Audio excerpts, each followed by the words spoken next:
riddled with doubt. Had nowhere to go. Everything's moving so slow. The time's moving too fast. I hope this feeling don't last. Well, I've been away from myself too long.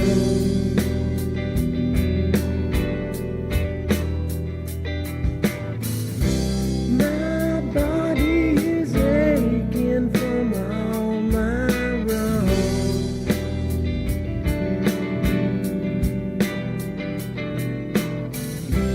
And now that I know I'm not that strong,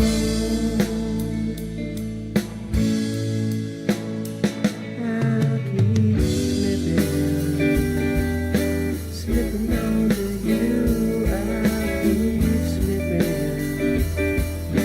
until my time is through. I'll keep slipping onto you, yeah, onto you.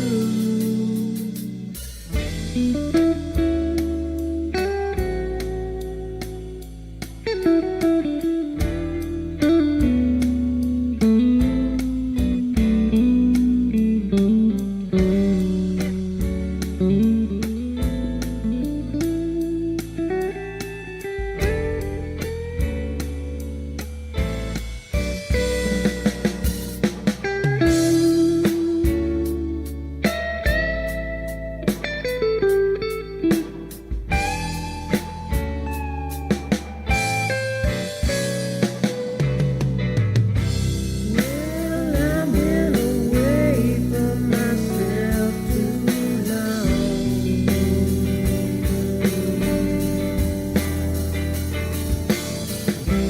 My body is aching from all my wrongs.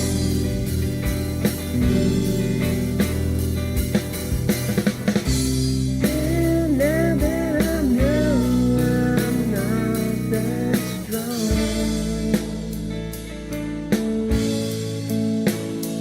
I'll keep slipping onto you. I'll keep slipping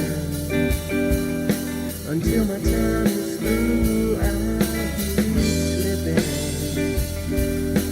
slipping onto you, yeah,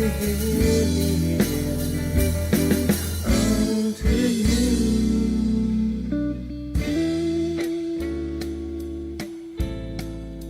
I was down and out, so riddled with doubt.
Thank you very much. Thank you.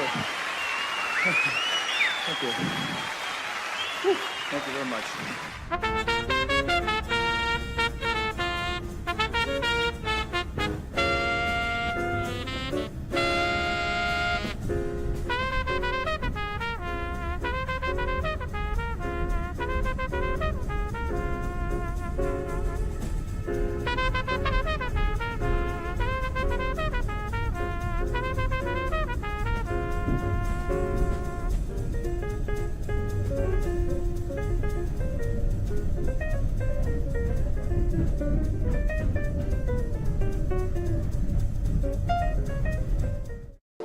Thank you. Thank you. Thank you. Thank you. Thank you. Thank you. Thank you. Thank you. Thank you. Thank you. Thanks. Oh, thank you.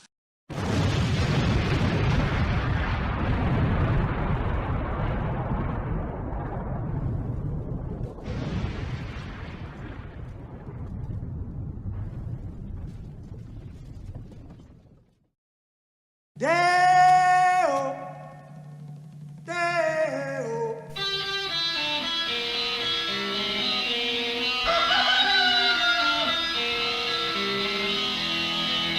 Baby's got a burger and a shooter, and that shake is all go down. Baby's got a burger and a shooter, and that shake is all go down. Corrosion to her thighs, erosion of her pride. Baby's got a shooter, baby's got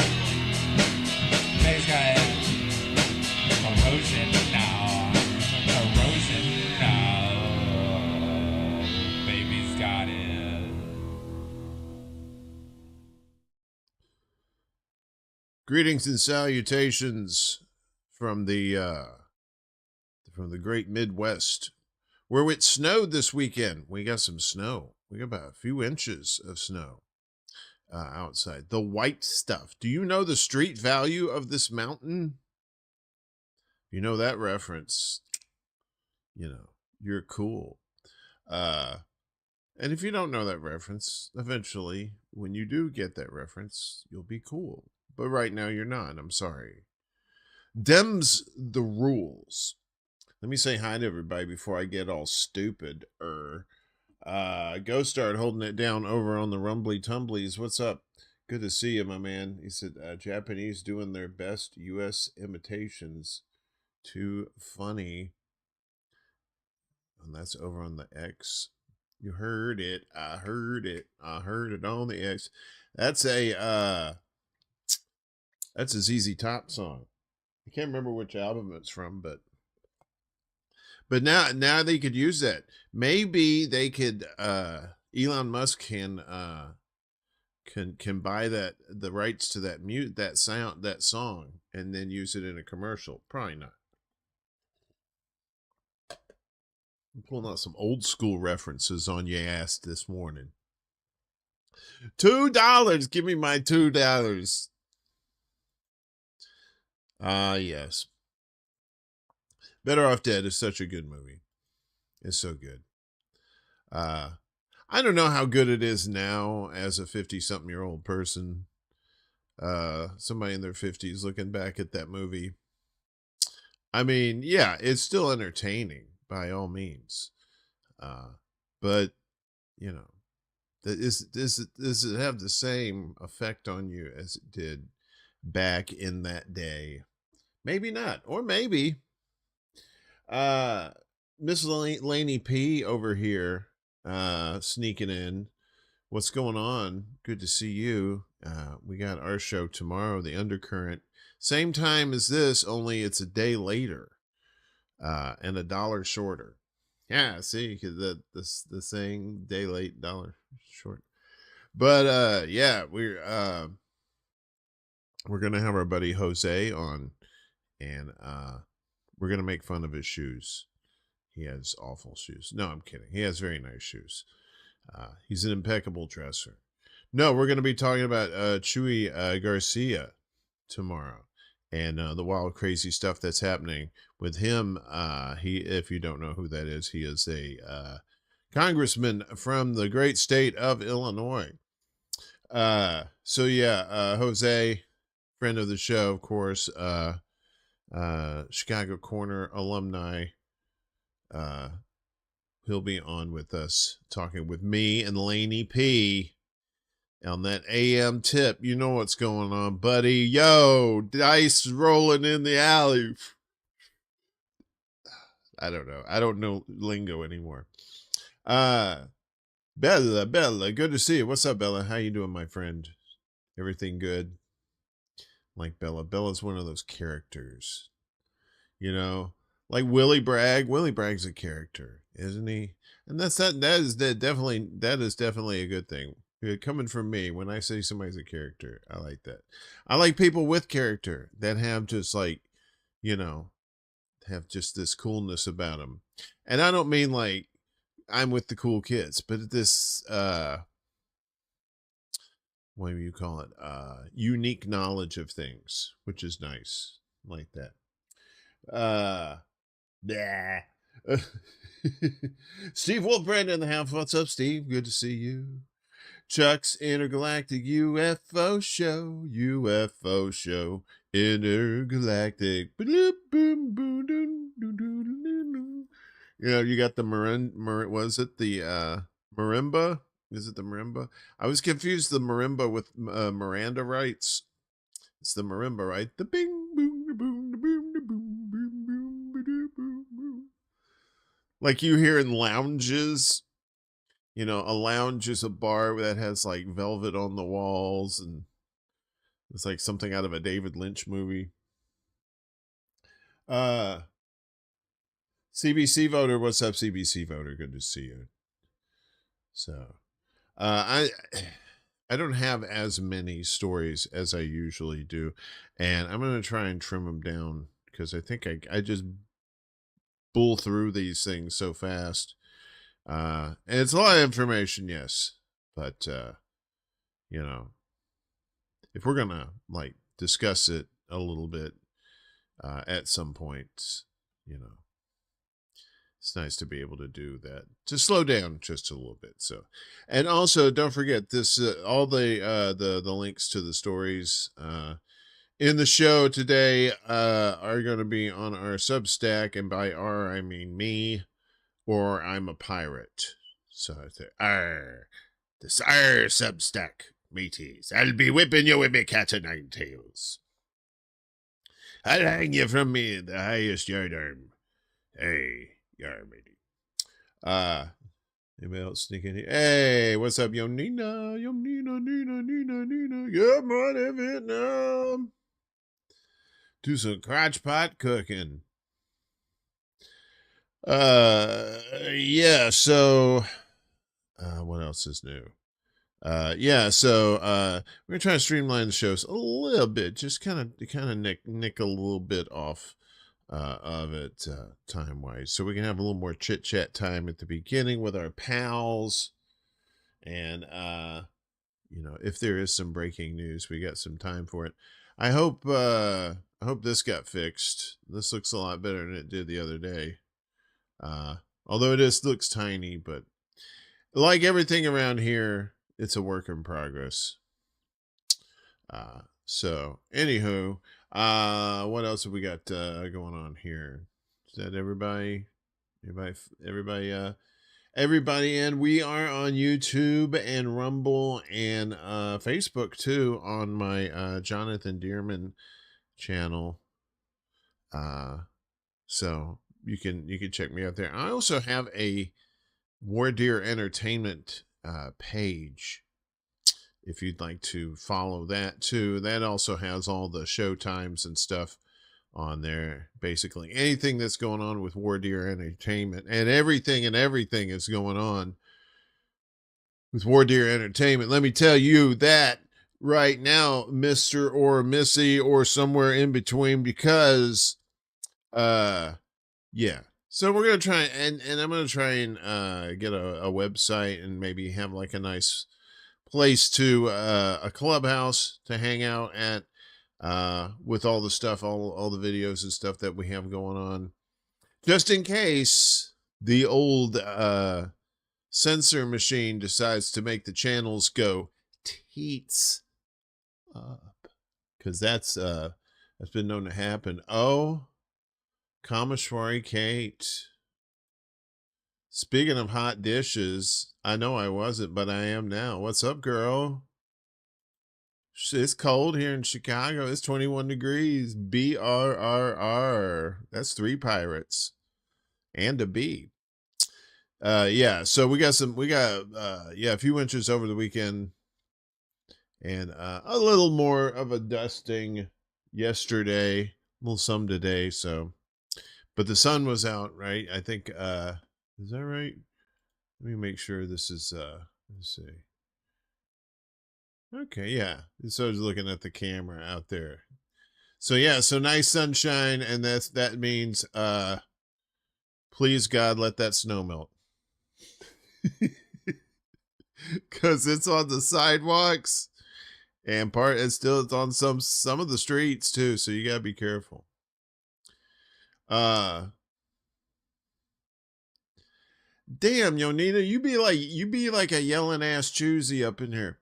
What is wrong with the weather app? It keeps warning me of tree pollen. It's so white outside. I get snowblind looking out my window. What tree blowing pollen right now? Well, there's some of those apps, they mistake something as pollen. It could be some dirt. Anyway, we gotta get on with the news, y'all. We gotta get all this badass news out of the way. And when I mean badass, I don't mean cool. I mean, ugh. Yeah, so basically, the subcontinent basically got its ass kicked, more or less, in Indonesia, with flooding there, as at least 1,250 people dead. What caused the devastating Asian floods? So this was in 4 countries, I believe.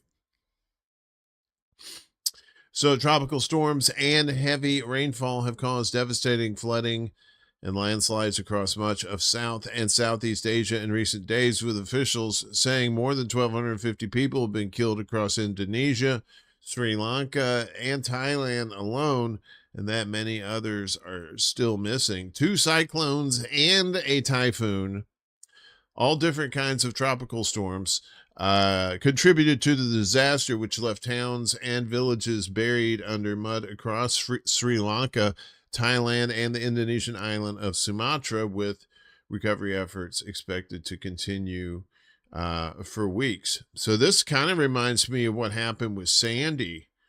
Sandy, to a smaller extent, was not a hurricane. It was like a perfect storm of, I think it was 3 different storms that had converged. Or I'm probably thinking about that movie, The Perfect Storm. But it was at least 2 storms that had combined and wreaked havoc. And that's what they're saying, like 2 cyclones and a typhoon came together. That's what it sounds like to me. Unless there was like one cyclone after another. I don't know how that works. Sri Lanka has declared a state of emergency after the flooding and landslides, which displaced more than 1.1 million people. The country is facing a humanitarian crisis of historic proportions. Sampath Kotuwigoda, the Director General of the Disaster Management Center, told Al Jazeera. Jessica Washington, reporting from Indonesia, says the worst hit by the floods said she saw landslides everywhere in northern Sumatra province. I've covered natural disasters, and usually there's an area where landslides are contained, but this time landslides have affected all the villages that we saw as we made our way here, she said, from North Tapanuli. So what caused the record floods and landslides, and what can be done to mitigate future natural disasters? So here's a kind of a map to here. So Thailand up here, at least 181 killed, 3 in Malaysia, 410 killed in Sri Lanka over here to the west, and down here to the south. This was, 659 killed. These are some bad, and these are the storms. Yeah, so you have Storm Senyar, Storm Koto that came through. So, as reports of the devastating floods began to spread, online search trends showed that people were interested in what was driving the extreme weather that caused some of the worst disasters in decades in multiple countries simultaneously.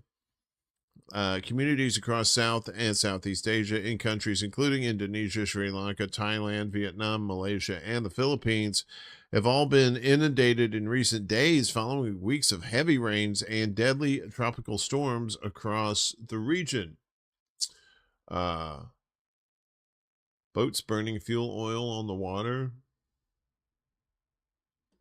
Oh, I honestly, yeah. I mean, we got to assume that some of that has got to be it. At least there's always fuckery afoot. The most recent floods were made worse in some countries by tropical storms, including Typhoon Kodo, which caused severe flash floods and landslides in the Philippines, as well as Cyclone Senyar, which hit Indonesia's northern Sumatra severely, and Cyclone Ditwa, which caused devastation in Sri Lanka. So 2 cyclones there and a typhoon. Crazy. All in the same area. More or less. Right? That's like being out in the woods and you see a big ass bear and you're like, oh fuck, I'm getting out of here. And you turn around, there's the bear. And then you look over here and there's a bear. And you're like, oh, this is okay. Yeah. It's something like that. Only you're a country and the bears are the, yeah, you know the thing. One common thread across the region is that communities were struggling to respond to the sheer volume of rainfall, which caused knock-on problems, including landslides, says Steve Turton, an adjunct professor of environmental geography at Central Queensland University in Australia. Ooh, fancy. Adjunct professor. I was a junk professor too at one time. You know, I broke into this junkyard. I was looking at all kinds of stuff. I was like, oh, elementary my dear Watson. Yeah.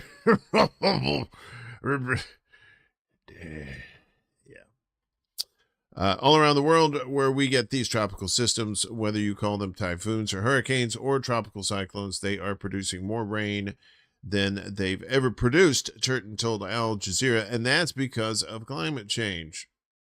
Well, that's kind of a blanket thing to say. I mean, what particular part of climate change is doing that? Is it has something to do with the Gulf Stream, which is in the Atlantic. I don't know why this would have anything to do in the specific. Oh, but although they said La Nina is going on, so La Nina means that's like, I want to say the eastern waters of the Pacific are warmer and the western waters of the Pacific are warmer and the eastern waters are cooler. I think that's La Nina. And then you flip it around for El Nino, which means the boy.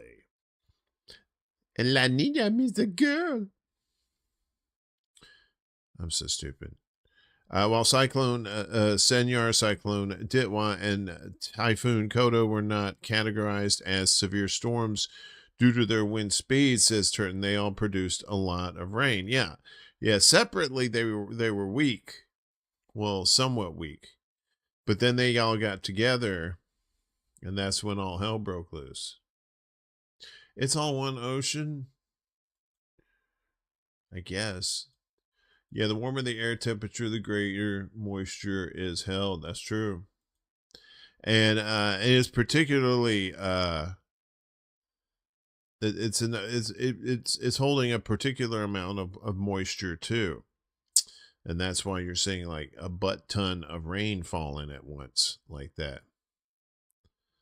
And that's let's see. So due to their wind speeds, they all produced a lot of rain, and that's due to the warming of the atmosphere and the warming of the ocean that's feeding these rainstorms.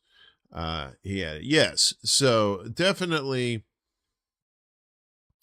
the warmer the water, the more savage your storm's probably going to be because of the heat of the water. That hot water is like the gasoline that these storms, it's like hurricanes, the same thing for typhoons and cyclones. It's same concept. They're just fancy over there. It's like people use the metric system. Ugh. All right, can't you just use yard? All right, all right, anyway. So what happened? So see. So what can be done to respond? While visiting disaster-affected communities in northern Sumatra on Monday, Indonesian President Prabowo Subianto said climate change is a problem that Indonesians will need to confront.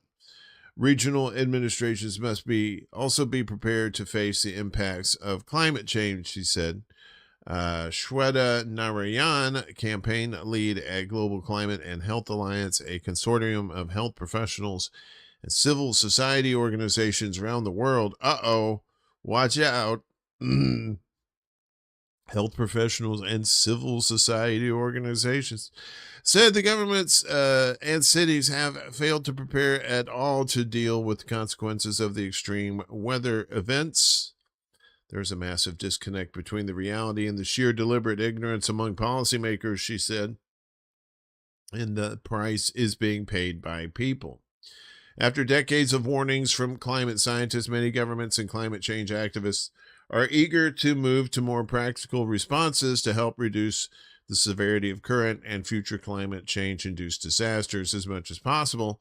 Climate activist and founding director of the Satat Sampada Climate Foundation, Harjeet Singh, told Al Jazeera that the science on attributing individual disasters to climate change is settled and that it is now time to move on to responding. People across South and Southeast Asia are living the data, he said, noting that the evidence should now lead to accountability. We don't need to wait for event-by-event attribution to know that climate change is increasing the scale and frequency of these impacts. Countries that grew wealthy by burning fossil fuels have a legal and moral obligation to urgently deliver grant-based finance to help countries respond, Singh added. Yeah, good luck with that. The latest storms came less than the week after the United Nations Climate Change Conference, COP30, ended in Brazil without delivering the responses that countries experiencing climate change harms have repeatedly called for.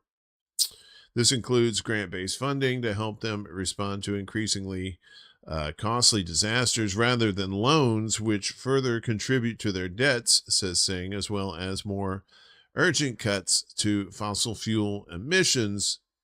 Yet, despite facing significant uphill battles, countries experiencing the worst of climate, including island nations, are continuing to search for ways to address the crisis. And then it goes on more about, So, and that's the thing. It's like, yeah, okay, it is the argument about climate change over. It's like, what was the argument? Weren't there like several arguments? I don't think it was just one argument.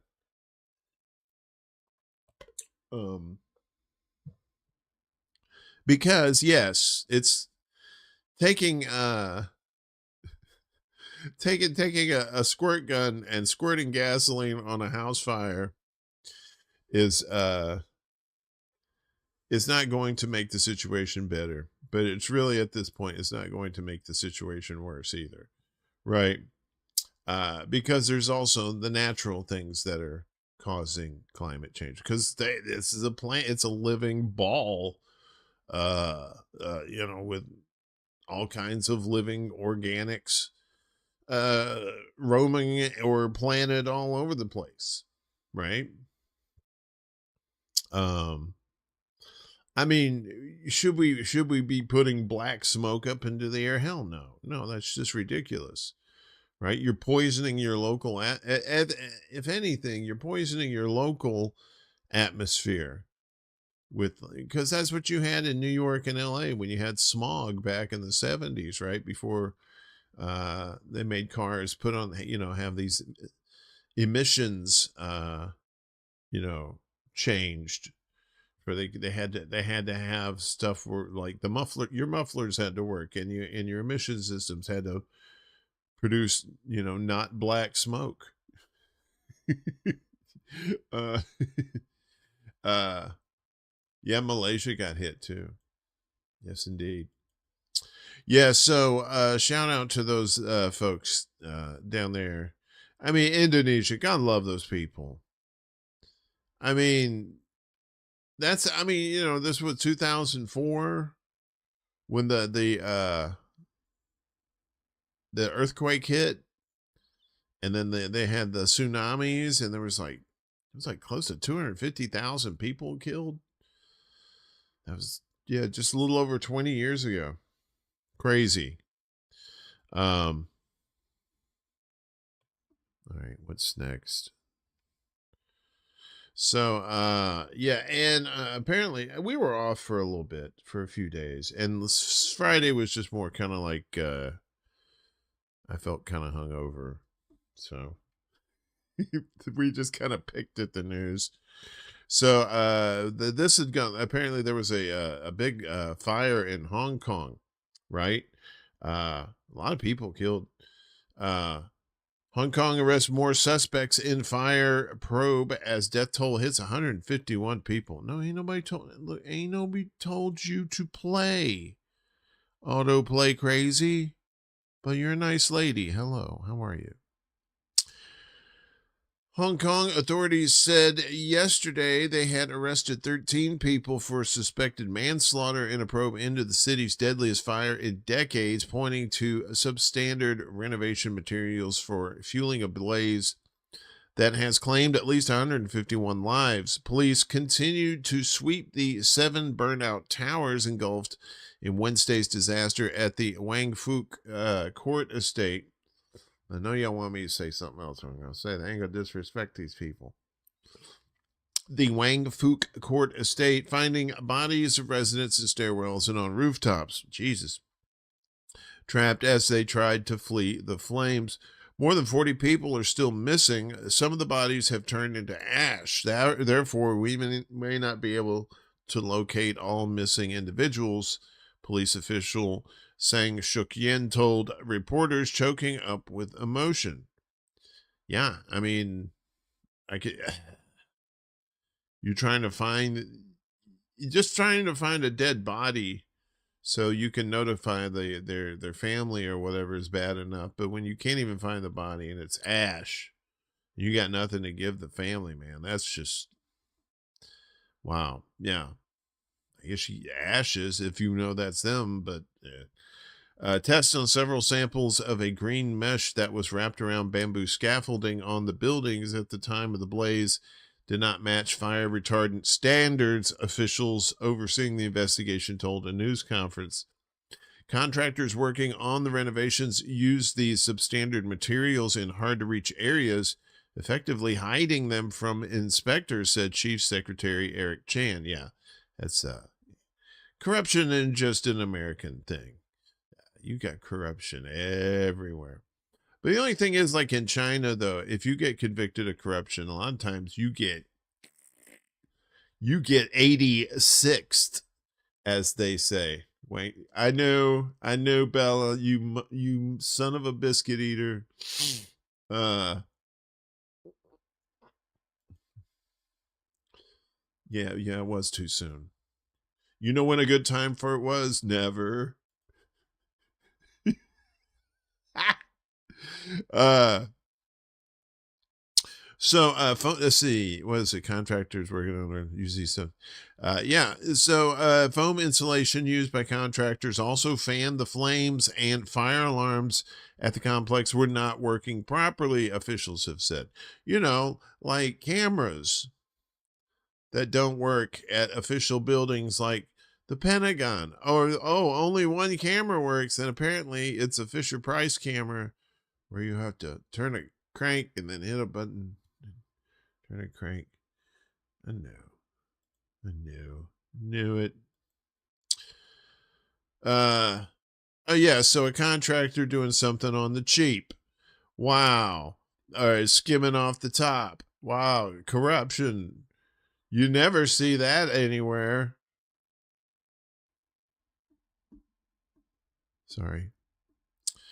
Thousands have turned out to pay tribute to the victims, who include at least 9 domestic helpers from Indonesia and 1 from the Philippines, with lines of mourners stretching more than a kilometer. The metric system. Thank you. A half mile along a canal next to the estates. Is that really? Okay. All right. Vigils are also due to take place this week in Tokyo, London, and Taipei, authorities said. And full disclosure, I wouldn't have known how to say this word unless I had seen the movie. And I didn't see the movie. I saw the movie in a movie rental place, and I think it has Michael Douglas in it, and it's called Taipei. I don't know if that, or maybe I'm confusing that with Black Rain. I probably am, but I know Taipei is a movie. So anyway, that's how I know the pronunciation. So I can pronounce some things right. Just letting you know.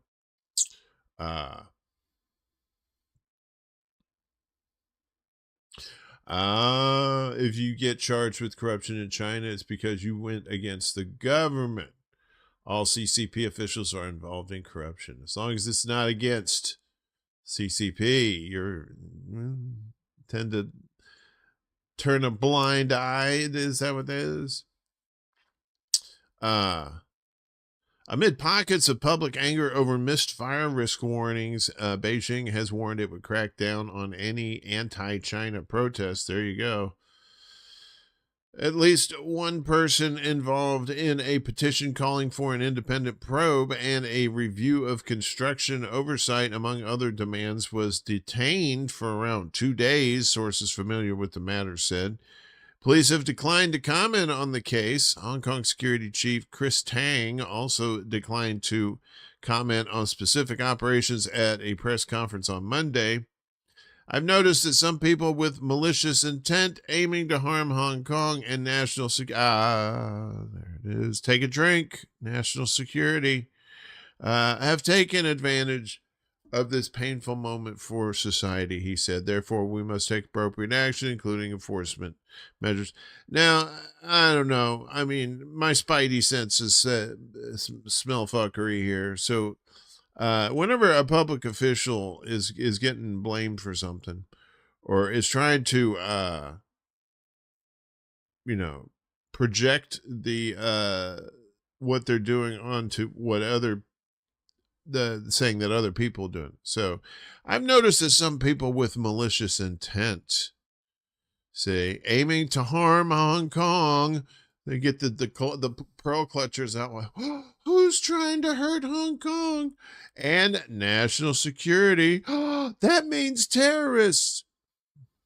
See, you see how that progression of thought works. It's too early? No, it's not too early. Says the deadliest blaze since 1948. Try not to read all this if we don't have to. Wang Fucht. I swear to God, Bella, you are the worst person on earth. Because now all I see is Wang Fucht. I hate you.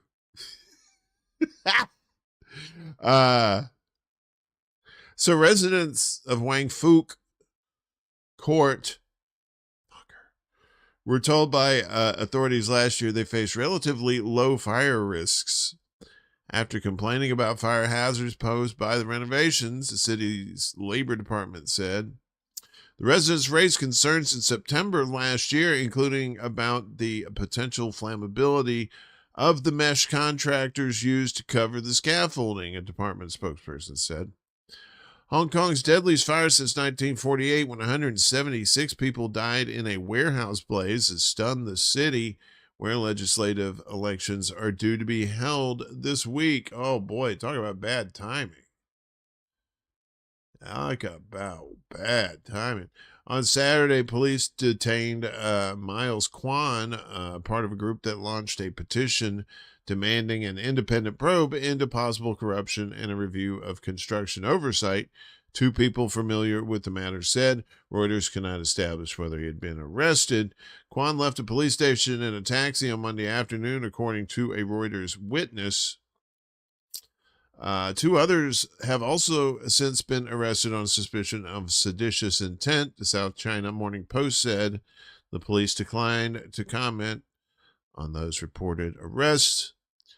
China's National Security Office warned individuals on Saturday against using the disaster to plunge Hong Kong back into the chaos of 2019, when massive pro-democracy protests challenged Beijing and triggered a political crisis. We sternly warn the anti-China disruptors who attempt to disrupt Hong Kong through disaster, the office said in the statement. No matter what methods you use, you will certainly be held accountable and strictly punished. That's why I always tell you, look, man, don't fall in love, all right? Don't fall in love with politicians. Don't fall in love with countries, right? Like Onina said, you know, there's what was it? What'd you say? You say so much shit. If you get charged with corruption in China, it's because you went against the government. That's right. So a lot of that shit means that you're going to get away. There's going to be corruption no matter what.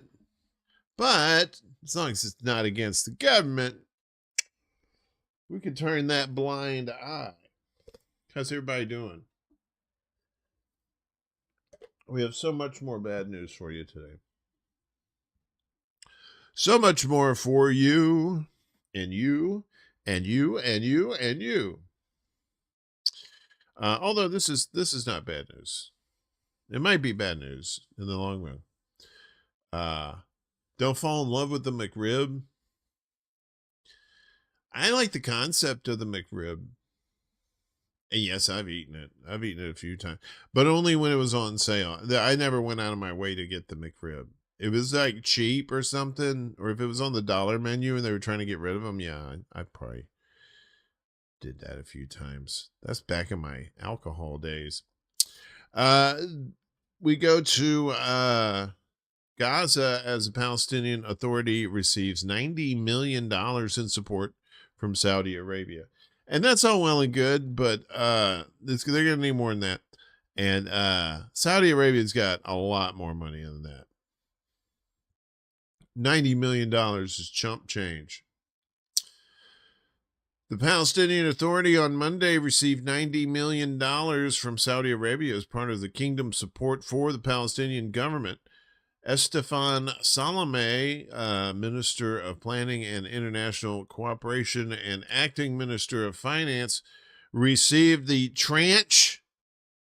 Is that it? Tranche? Tranche. Like people's names, I'm gonna mess up, but I don't like regular words like that. I don't like when they get all fancy. Received the tranche at the Saudi embassy's headquarters in Amman during a meeting with Saudi ambassador to Jordan and non-resident envoy to Palestine Prime Minister Mansour bin Khalid bin Farhan al-Saud. See, I rocked that. Hey, Mystery, what's up? You listening? You listening? Quite a few thieving people in government there have been taken care of. Here we let them right. I know, because they ain't scared. They'll pay their little fine. Some patsy will take a fall for a few months in a country club jail. Wash, rinse, repeat till we do something about it. Salome commended Saudi Arabia for its financial and political support for the rights of Palestinians and the establishment of an independent state, according to Wafa news agency. Prince Mansour highlighted Saudi Arabia's efforts as a co-chair alongside France of the high-level international conference in New York City that supported the Palestinian cause and the implementation of the two-state solution. During the September conference, several countries recognized Palestinian statehood, including the UK, France, Australia, and Canada. He said that he said that the tranche, is that like ranch dressing, or is like tranche dressing? This word is puzzling me. It's vexing me.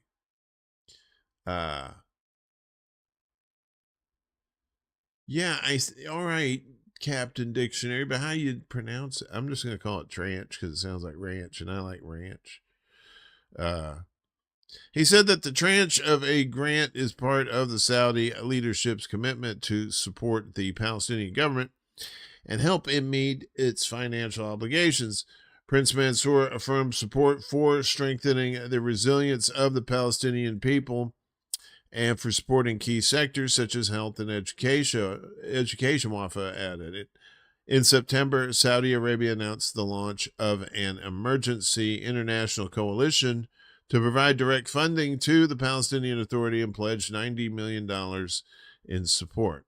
And like I said, $90 million, that's a nice thing to do there. Very nice, very nice. But they're going to, I think they estimated in order to rebuild Gaza, they're going to need something like 60 something billion dollars. So, you can, I'm just saying, like, I don't want to keep saying trench if it's something else. No, I'm just being silly. What else we got here? Ceasefire, you say? And Israel says, yeah, like one of them old ladies with that horn sticking out of it. What did you say, Shetty? Did you say more fire? No, he said ceasefire. Did you say more fire? Nearly 2 months into the ceasefire, the IDF kills 2 more Palestinian children. These little guys right here. As Gaza death toll passes what they're calling the official death toll of 70,000, but we know it's much more than that.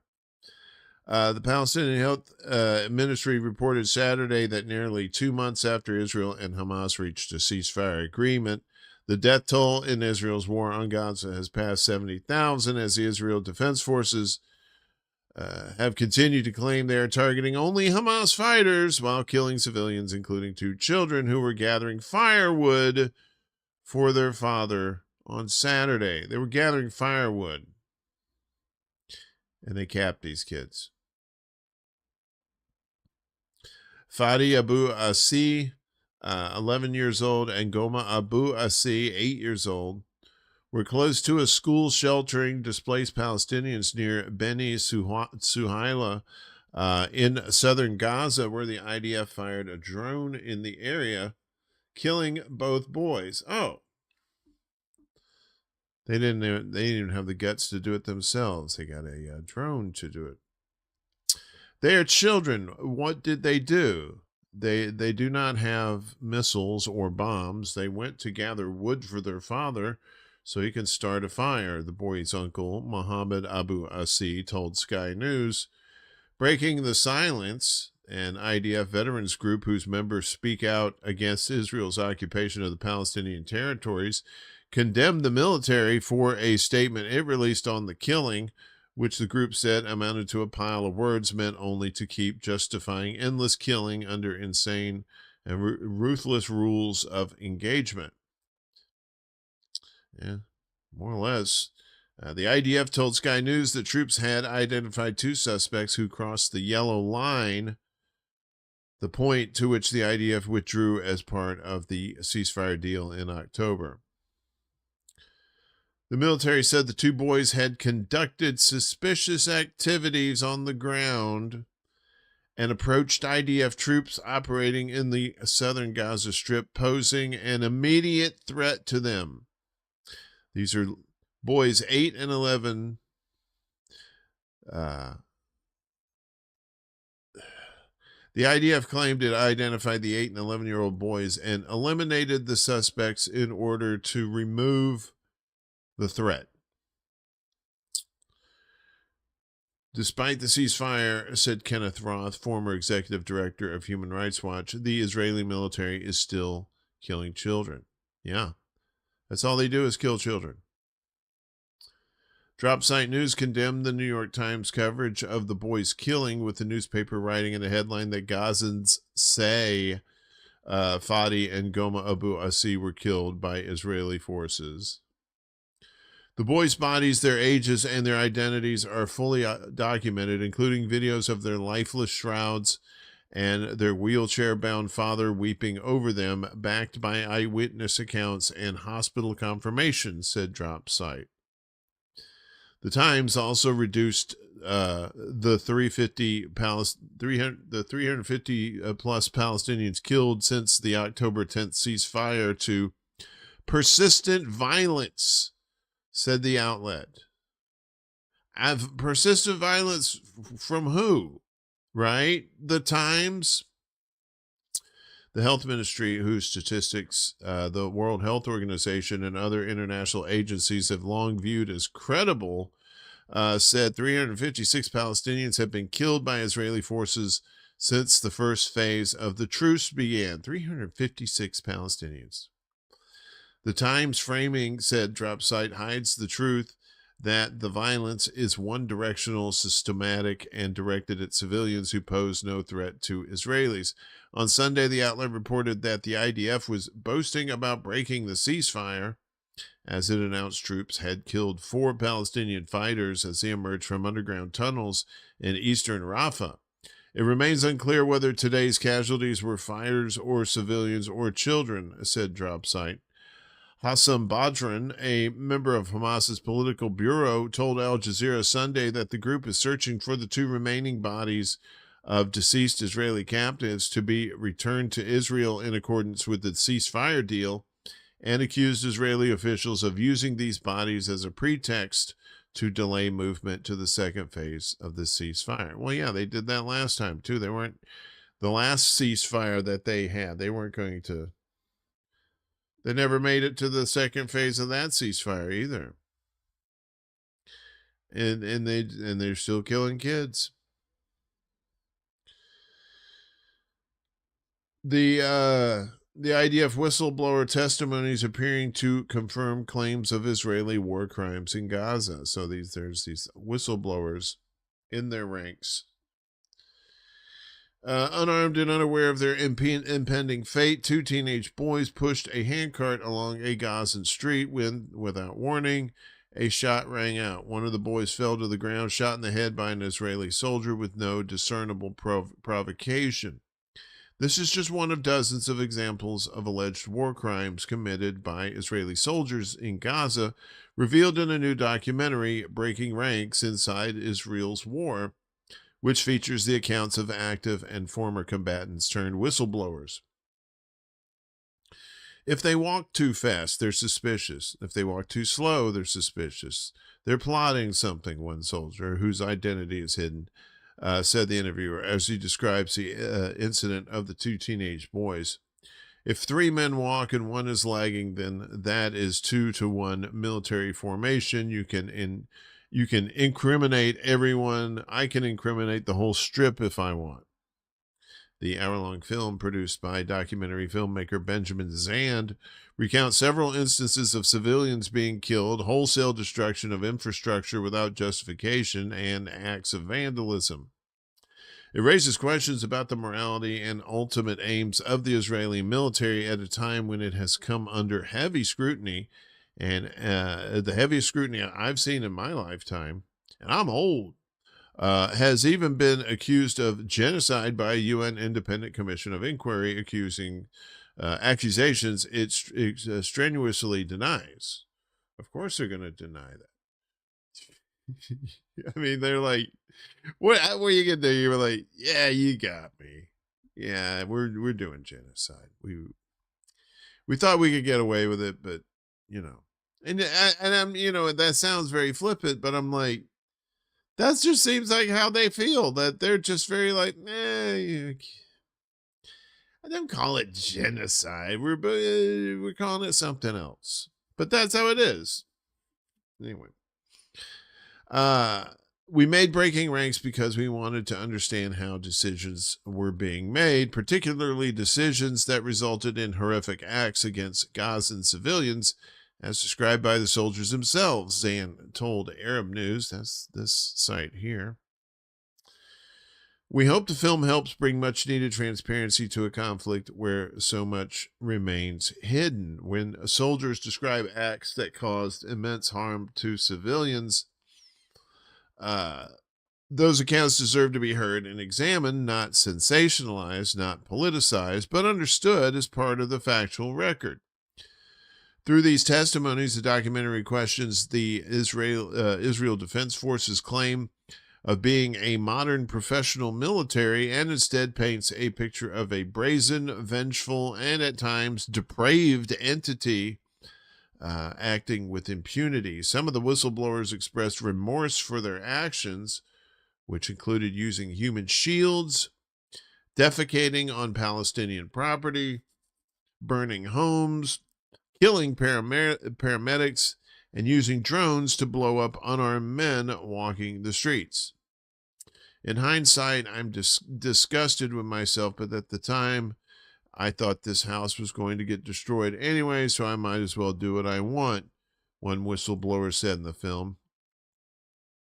It's crazy to think that people do such extreme things not out of revenge, but just because they can. And that's one of the dangers of humanity, when you can just do something because you can, like creating a bomb that looks like mushrooms when it blows up. However, others like Lieutenant Colonel B, an Air Force officer who did not share his real name, I thought it was like B. Arthur, appeared to have little remorse. Lieutenant Colonel, yeah, I'm sure he doesn't. If you ask me, I would have pushed them all into the sea on October 7th, he said, referring to the Hamas attack on southern Israel that led to 1,200 dead, saw 250 taken hostage, and triggered Israel's retaliation against Gaza. I'd have given them snorkels and had them swim to Egypt. Tom Giles, controller of current affairs at the UK broadcaster ITV, which aired the film, said the documentary charts the growing disillusionment and shame of some about the war. However, prominent Israeli analyst Ori Goldberg said he believed the documentary would do little to bring about a moral reckoning in a society that denies any criminal responsibilities for its actions in Gaza. That's a good point. If you're one of these people who blames everybody else for your problems, you're not going to take accountability for that. There's a general sense that, yes, of course, bad things happen, crimes were committed, Goldberg told Arab News, but I think most Israeli Jews will tell you that you can't blame individual soldiers. Yeah. Generally, they will raise October 7th and say, well, after what was done to us, how could you blame anybody? Yes, same as 9/11. There doesn't seem to be any acknowledgement among Israelis that the war in Gaza was in any way genocidal, says Goldberg. Even reasonable, in quotes, Israelis had become almost fanatical in their defense of the war, in part due to the personal loss. Which, it turns out that Israel killed most of those people on October 7th. The Hannibal thing. The thing with Hannibal, right? Don't leave any hostages. Israel is fully committed to denying the nature of its campaign in Gaza. We can't face any consequence of owning up to what we did in Gaza because that would mean we were wrong, he said. Yes.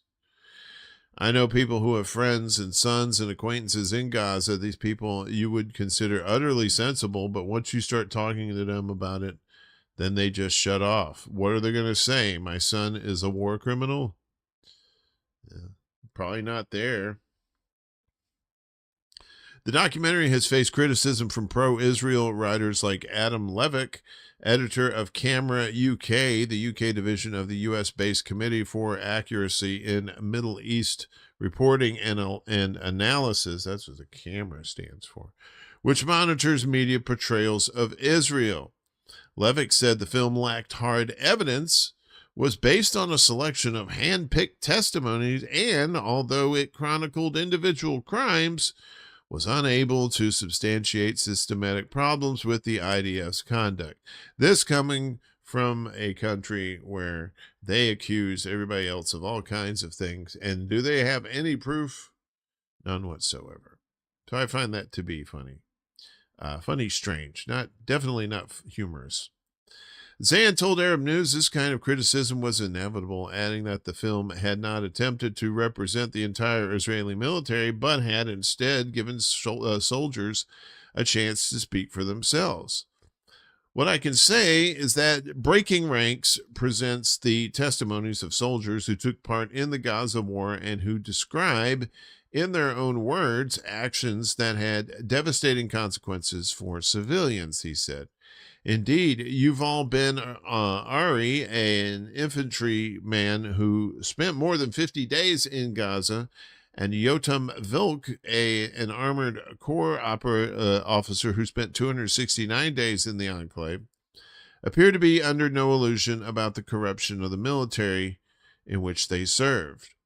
Vilk said Israeli troops are trained to kill only when a target is considered to have the clear intent, means, and ability to cause harm, yet this training was consistently ignored in Gaza. One whistleblower describes an incident in which his platoon killed 111 people, all of them unarmed, and his feelings of dismay when he learned that no one had even checked whether or not they were armed. In another instance, a soldier describes a whole building being demolished, killing scores of civilians because one man was seen on the roof hanging out laundry and was suspected of being a spotter. Yeah, I heard that story too. The soldier told the interviewer the man was just standing there hanging jerseys. There is no intent, no means, and no ability. This man, what can he do to you? The documentary also examines allegations of widespread looting, vandalism, and even the practice of using Palestinian civilians as human shields to map potentially booby-trapped Hamas tunnels known as the Mosquito Protocol. One soldier said the practice spread like wildfire, and almost every company in the IDF had at least one Palestinian human shield. Jesus Christ. Many of them picked up and forced to walk into the tunnels where they are used as a GPS tracker. As a platoon, we eventually decided we were not going to use human shields anymore, the soldier said. Oh, well, that's very, very non-Nazi of you. Many said they were committing war crimes and it was against international law, but the battalion commander came and said, we don't have to worry about international law, only the IDF spirit. Cult.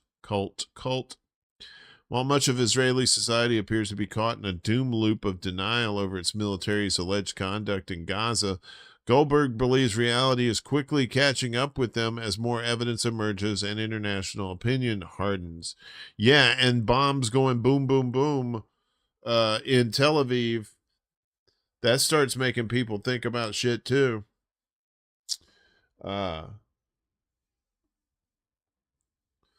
So the general approach is denial. We are denying it, he said, but I don't think it's going to last us very long because I don't think anybody's rooting for us at the moment. Yeah. And as proof accumulates, we're going to have to face up to the consequences of our actions, which is exactly what we're trying not to do. Exactly. Well, yeah, especially if you got the United States protecting you. The IDF has repeatedly said it operates in accordance with international law. Wink, wink. Targets Hamas rather than civilians. Wink, wink, wink, wink. Prohibits coercion and investigates specific allegations when they are raised. Wink, wink, wink, wink, wink, wink, wink. Ow, my eyes. However, it has not published a dedicated rebuttal of the allegations raised in the film.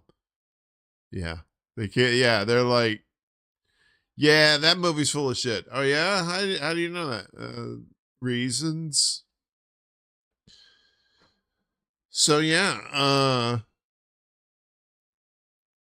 and you're gonna start seeing more of that kind of stuff.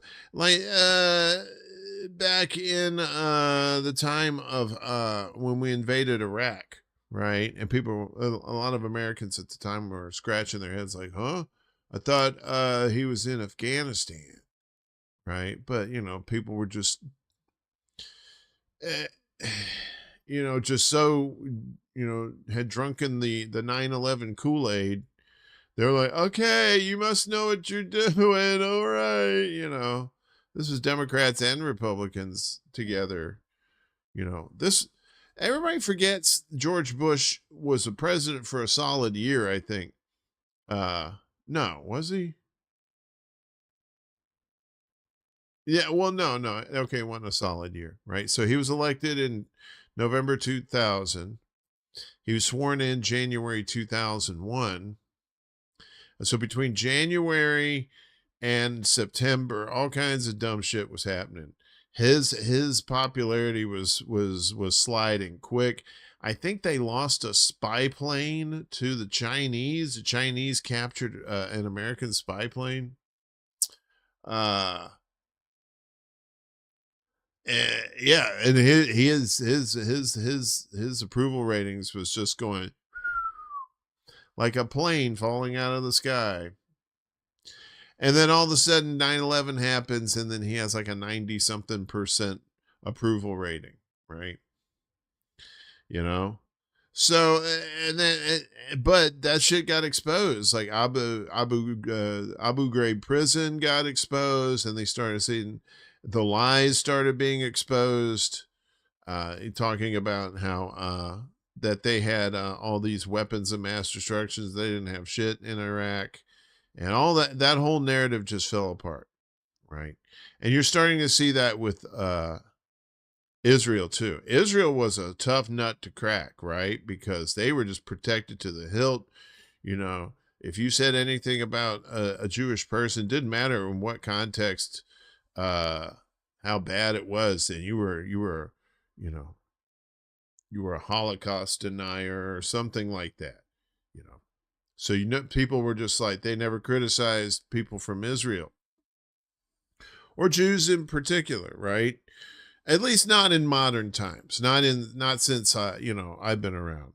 But now you're starting to see a lot more criticism of Israel, and people are starting to understand that just because you're Jewish doesn't mean you're a Zionist, and just because you're a Zionist damn sure doesn't mean that you're Jewish, because you have all kinds of Zionists out there. So you're starting to get people more educated on the history and what's really going on with Israel, as far as like, where their money's coming from, and God love these journalists, that the Palestinian journalists that have given their lives, some of them given their lives to bring this information to light. And it's going to be like South Africa. I think it's going to take a little while, but eventually, enough countries are going to start sanctioning them, and who knows what happens after that. They do have nuclear weapons. Just remember that. Larry Loomer. All right, we got more news. This show's going to take a while today. So we go to Lebanon, as UNIFIL begins largest reduction of forces in South Lebanon amid Israeli escalation. So the UN has, that's the UNIFIL is the peacekeeping mission in Lebanon there. So the UN has begun the largest reduction of its peacekeeping force in South Lebanon, the UNIFIL, as a result of recent budget cuts and the decision to renew its mandate for only one more year. I think we have something about the UN's budget coming up. The number of UNIFIL forces in Lebanon is being cut down by a quarter. Spokesperson Candace Arbel told Russian newspaper Izvestia. As a result of budget cuts within the UN system, UNIFIL has begun the process of reducing its personnel by approximately a quarter. We've already begun this process, and it is expected to be completed by early next year, Arbel said. According to the UN, UNIFIL has 9,900 troops in Lebanon by November 20th this year. Previously, the strength stood at 10,500 personnel. Over the past year, peacekeepers have not observed any military activity by Hezbollah or other non-state actors in our area of operations between the Litani River and the Blue Line. We have not recorded the restoration of unauthorized military infrastructure or the reintroduction of unauthorized weapons, the spokesperson went on to say. Arbel's comments come days after Israeli army radio reported that Tel Aviv is concerned about cooperation between Hezbollah and UNIFIL. The mandate given to UNIFIL soldiers allows them access to areas of Israeli forces' activity on the Blue Line, including filming and documenting movements and military sites, which raises serious concerns about this material being transferred to Hezbollah for use in gathering intelligence and planning operations against Israel. Senior Israeli military officials were cited as saying in the report,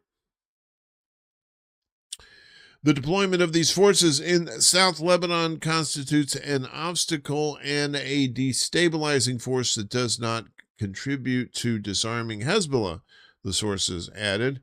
We see no benefit whatsoever in the presence of UNIFIL. Rather, it is an obstructionist force and makes no real contribution to security.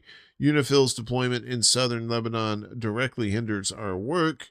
The sooner UNIFIL leaves the area and ends its mission, the better for everyone, they went on to say. So no love lost there. Willie Bragg, what's up? Willie, did you sneak in here? Willie Bragg. There you are. I see you. Good morning to you.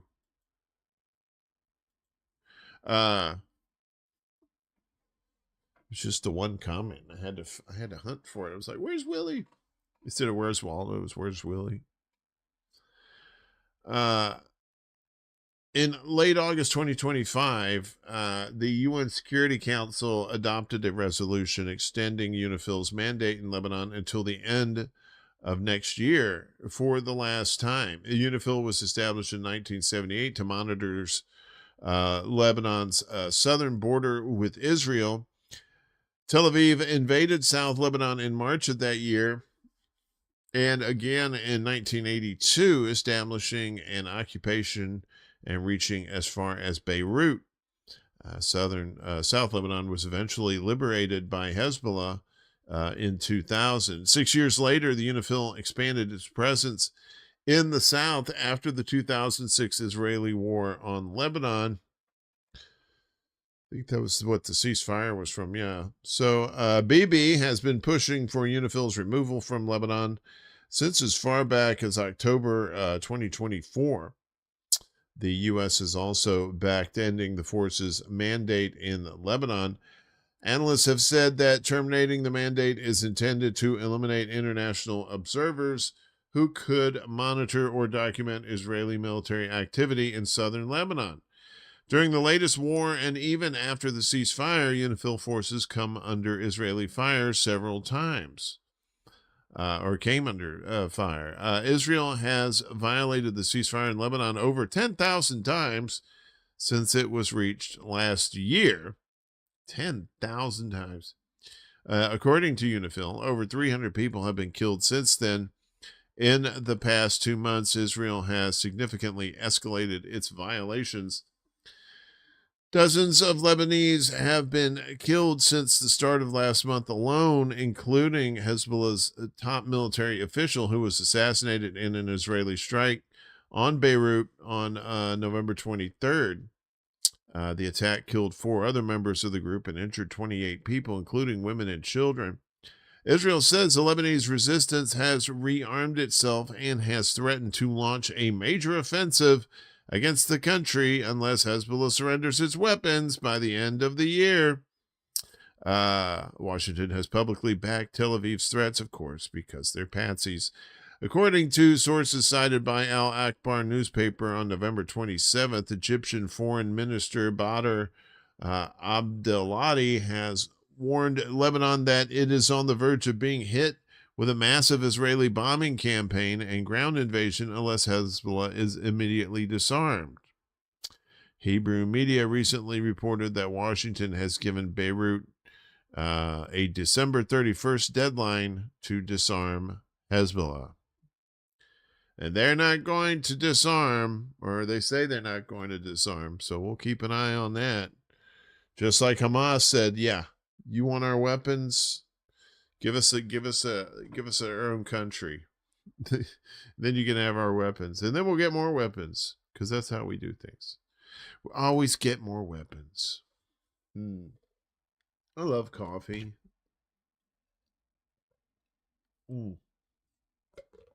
Coffee is an amazing invention. So, we mentioned Iraq earlier, right? About all the bullshit that was going on there and how all that got finally outed. Well, now, here's more bullshit for Iraq as U.S. warns Iraq that Israel will attack if militias aid Hezbollah. The U.S. Ambassador Tom Barak told Prime Minister Mohammed Shia al-Sudani that Israel will attack if militias in Iraq aid Hezbollah in Lebanon. Okay, I see. Saudi Al-Hada TV network reported Monday that Barak warned of a harsh Israeli strike if Iraqi militias provide support for Lebanon. The meeting took place in Baghdad on Sunday. The American envoy informed the Iraqi leader that Washington expects Baghdad not to get involved in any conflict between Israel and the militias. So yeah, because the militias are like a separate thing from the Iraqi government, right? Kind of like their own version of Hamas. But there's multiples. I believe. The Shia militias gained power after the U.S. built Iraqi military collapsed in the face of an Islamic State blitzkrieg. The militias were formed in response to the ISIS occupation of Iraq and emerged as one of the most effective forces against the jihadists. The Shia militias received significant support from Iran. The militias also fought in Syria for Bashar al-Assad against ISIS and an al-Qaeda-linked group who currently now run Syria. During the Syrian war, Hezbollah was also allied with Assad. The U.S. and Israel have frequently bombed the Shia militias in Iraq and Syria. The armed groups have responded with rocket fire at U.S. bases in the Levant, killing and wounding several American soldiers. The U.S. has demanded that Iraq disarm the militias. These militias are not going to disarm. I'm sorry. Baghdad has tied demilitarizing the Shia groups with Washington's withdrawal of its forces from Iraq. Ooh, touche. Touche.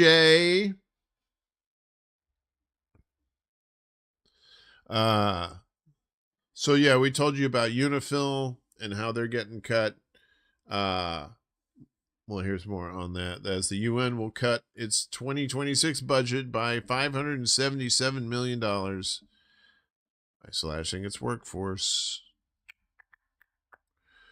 UN Secretary General Antonio Guterres said the UN will cut its budget by 15.1% and reduce staff by 18.8% next year as unpaid dues from member states climb to $1.59 trillion.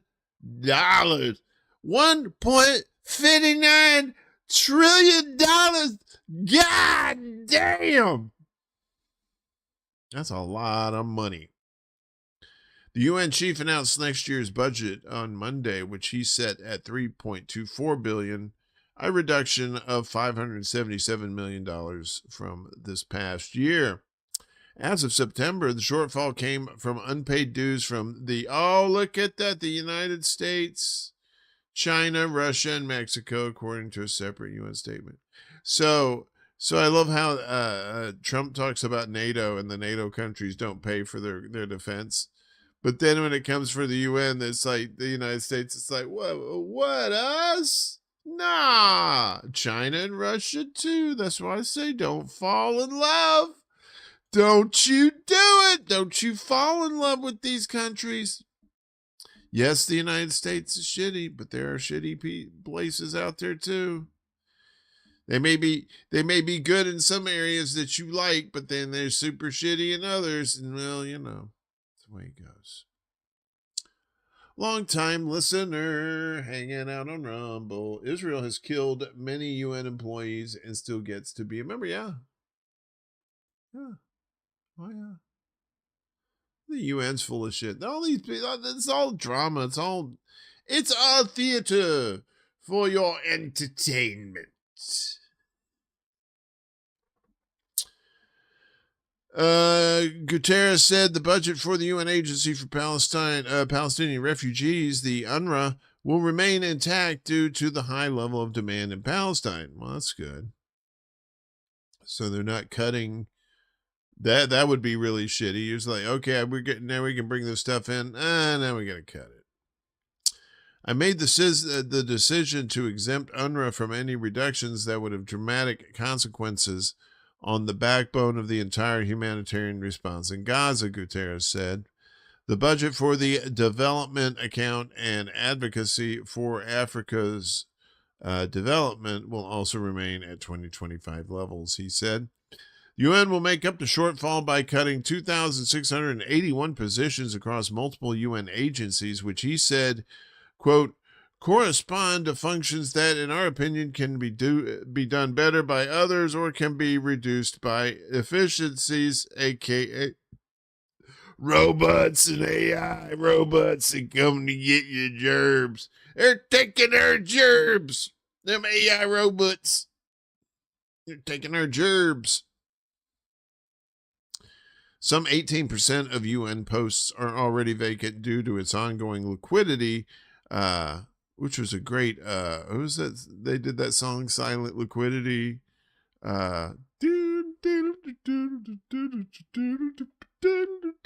Silent Liquidity. Yeah, Wholehearted. You know what I'm talking about. You know the thing. Now I gotta read those.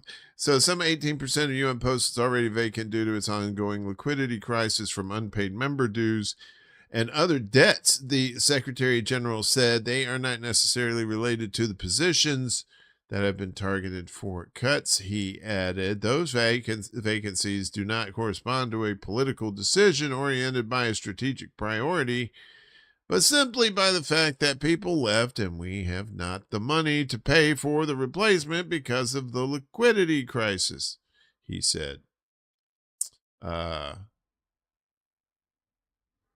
Who did that song? Who was that?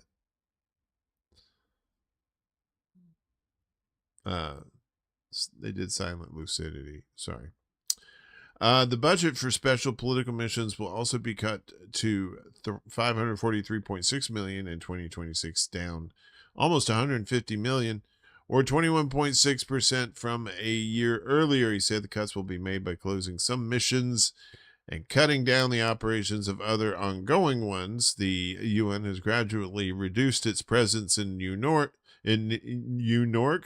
I said New York. I can't believe I said New York.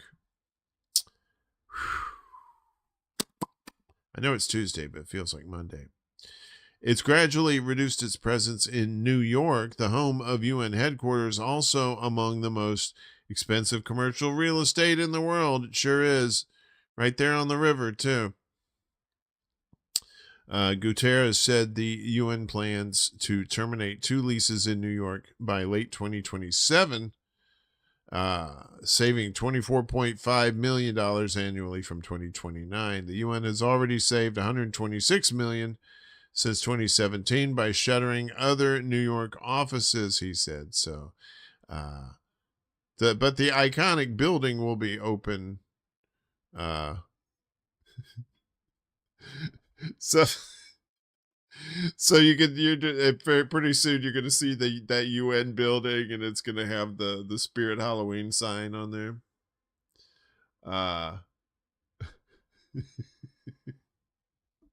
Spirit, yeah, they're gonna turn it into condos or something like that. So crazy. Budget cuts. So sorry. My friend Ed made some oatmeal cookies the other day. I have one now. Oh, mom, mom, mom. Nom, nom, nom. Mm. Mm.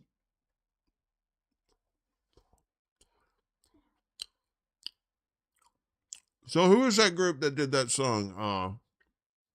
Silent Lucidity. I don't want to have to look it up. And Wholehearted. I think they did some other stuff. The lead singer now sings for Van Halen, I think. So if you could tell me that and put me out of my misery, that would be very sweet of you. So we told you last time we were together here about the Prime Minister of Bangladesh, who in absentia, that means she's been exiled. I can't remember. She went to India. I think she went to India. And in absentia, they sentenced her to death. Queensryche. Thanks, guys. Silent Liquidity. So I was thinking of the Silent Liquidity. And then I was like, then I forgot the name of the band. There's no payoff if you can't remember the name of the band as part of your joke. So the PM has been sentenced to death, and her niece has now been sentenced to.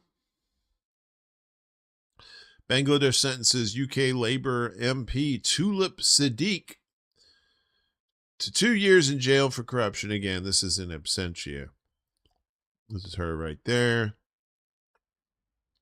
Court in Bangladesh has sentenced Labour MP and former Minister Tulip Siddiq to 2 years in prison on corruption charges. The MP for the London constituency of Hampstead and Highgate was tried in absentia for illegally obtaining plots of land in the Bangladeshi capital Dhaka through the influence of her auntie, the former Prime Minister Sheikh Hasina. I think it's Sheikh I think it's Sheikh without the H and Sheikh with the H. I don't know. Hasina was overthrown and forced into exile during the July Revolution in Bangladesh last year after years of anger over her government's misrule and alleged corruption. Siddiq previously worked as a spokesperson for the UK branch of her aunt's party, the Awami League. According to court documents, Siddiq influenced her aunt to provide plots of land for several relatives, including her mother. Siddiq has denied the allegations and accused prosecutors of putting forward false and vexatious allegations. That's the word of the day, folks, is vexatious. High ribaldry. False and vexatious allegations. The Labour MP resigned from her post as a Treasury Minister in January of this year because of the corruption allegations she faced in Bangladesh. A spokesperson for Labour told Middle East Eye, the Labour Party and all our elected representatives take the rule of law incredibly seriously. Yeah.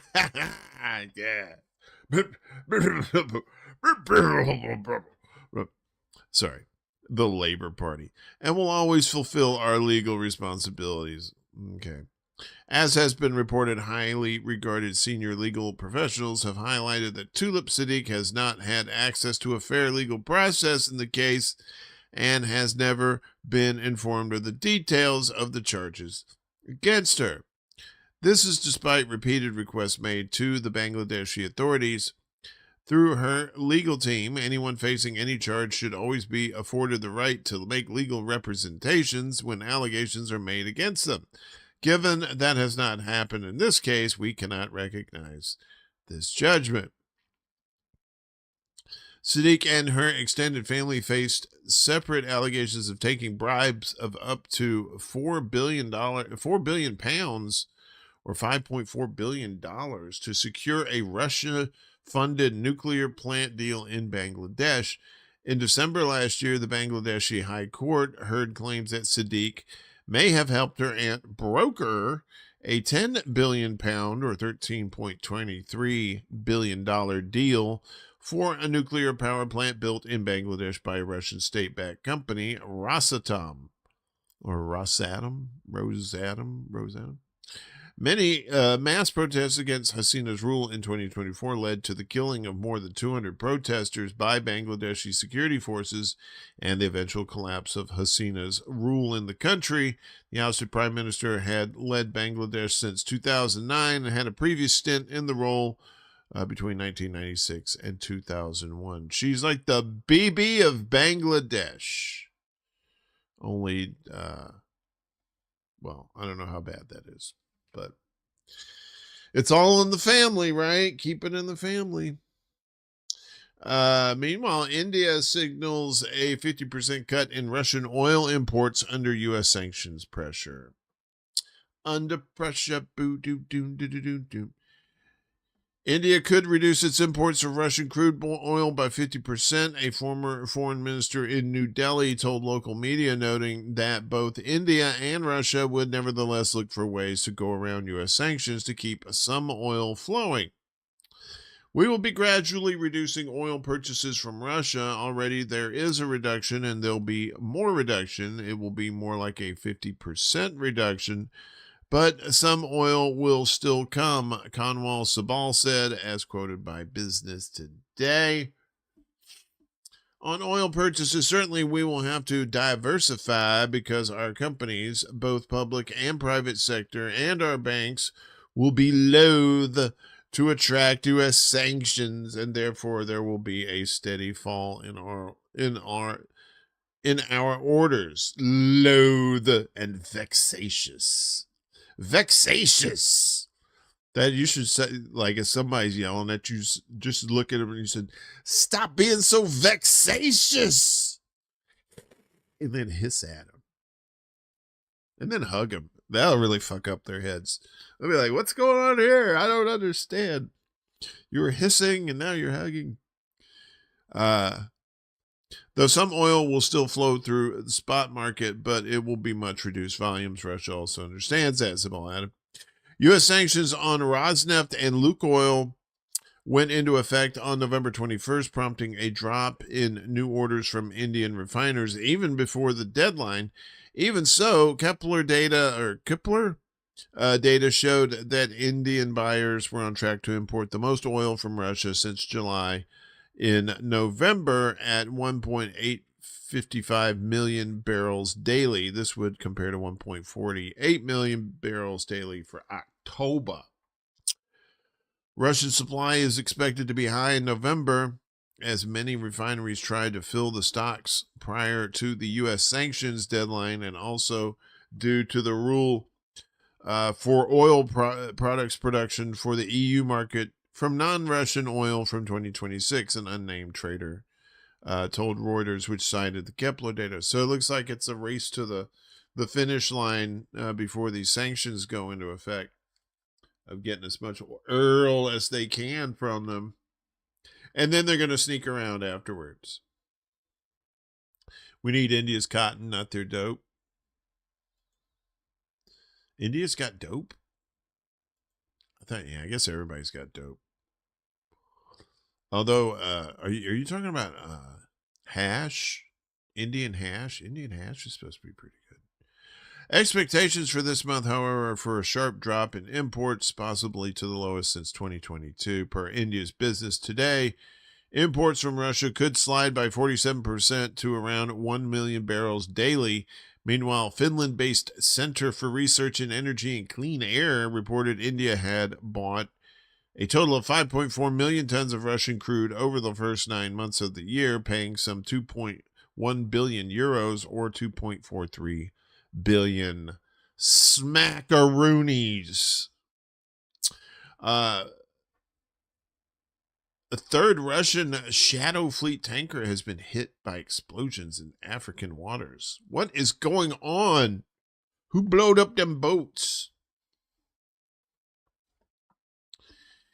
Dope. Hindu punks on dope. What are you talking about? Hindu Kush. Oh, the Hindu Kush. Yes, of course. Hindu Kush. The hashish. Can't we have their silk and their dope? Their hashish is pretty good. A tanker carrying Russian gas oil was hit by multiple explosions off the coast of Senegal, marking the third case in recent days. The Petersen had made several calls at Russian ports this year before it met its fate yesterday. The vessel was later stabilized and placed under tow, with reports that crew members were safe. Gas oil is a fuel used for non-road applications like agricultural machinery, construction equipment, generators, and some heating systems. Ukrainian naval drones have been attacking sanctioned tankers in the Black Sea in recent weeks as Kiev piles on the pressure on Russia's vast oil industry. Last week, 2 oil tankers sailing to Novorossiysk, a major Russian Black Sea oil terminal, were hit, with Ukraine's SBU security service later telling CNN that upgraded Sea Baby, what's up, Sea Baby? Naval drones were used to attack the vessels in a joint SBU and naval operation. Sea babies, and then those aren't good babies. Those are some bad babies. Identified as the Kairos and Virat, or Kairos, the 2 oil tankers sustained extensive damage and were effectively taken out of service.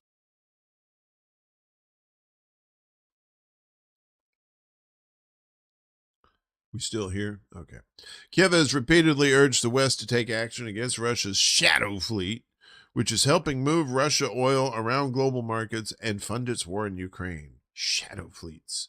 You can just see this boat going through the water, and as you pass by it, it just goes, shh, shh. We're the Shadow Fleet. Kiev has repeatedly urged the West to take action, which is helping move. Last month, the Trump administration announced fresh sanctions targeting Russia's oil and gas giants Rosneft and Lukoil. On Sunday, Ukraine delegates held peace talks in Washington with U.S. Special Envoy Steve Witkoff, now set to travel to Moscow for talks today. However, whether or not Moscow will acquiesce to the newly proposed peace plan remains to be seen. The Trump administration has drafted a new 19-point peace plan that's, wait a minute, a new 19. Wait, the first one had 20, and this one only has 19. They dropped a point. That's far more favorable to Ukraine. Oh, wait, that was for... Never mind. That's far more favorable to Ukraine compared to the original 28-point plan that heavily favored Russia. I like the 76-point plan that were like 40 of the points they were talking about eating sandwiches, because, man, I love me some sandwiches. Some of the critical amendments in the new plan include no handover of the Donbass region to Russia for free, no automatic veto on Ukraine joining NATO in the future, and provision of Article 5 style protection for Ukraine, meaning the U.S. would be bound to intervene if Russia invades in the future. A proposal for full amnesty for war crimes that was part of the first plan has also been removed. Oh, boy. So no handover of the Donbass. That's going to be an eh. No automatic veto on Ukraine joining NATO in the future. That's probably going to get an eh. And provision of Article 5. Yeah. They're just looking for another reason to to screw around with Russia and get them to fold. Get them to fold and break down. But Russia too sneaky. Look, I'm not falling in love. I'm just telling you. They sneaky. I tell you though, I am in love with they're one of their spokespersons. Maria. Oh, Maria. My future ex-wife. Kremlin slams NATO call for preemptive attack on Russia. Oh, Maria. Oof. OOF. Maybe 3 O's. Yes, definitely 3 O's. Sorry. Oh.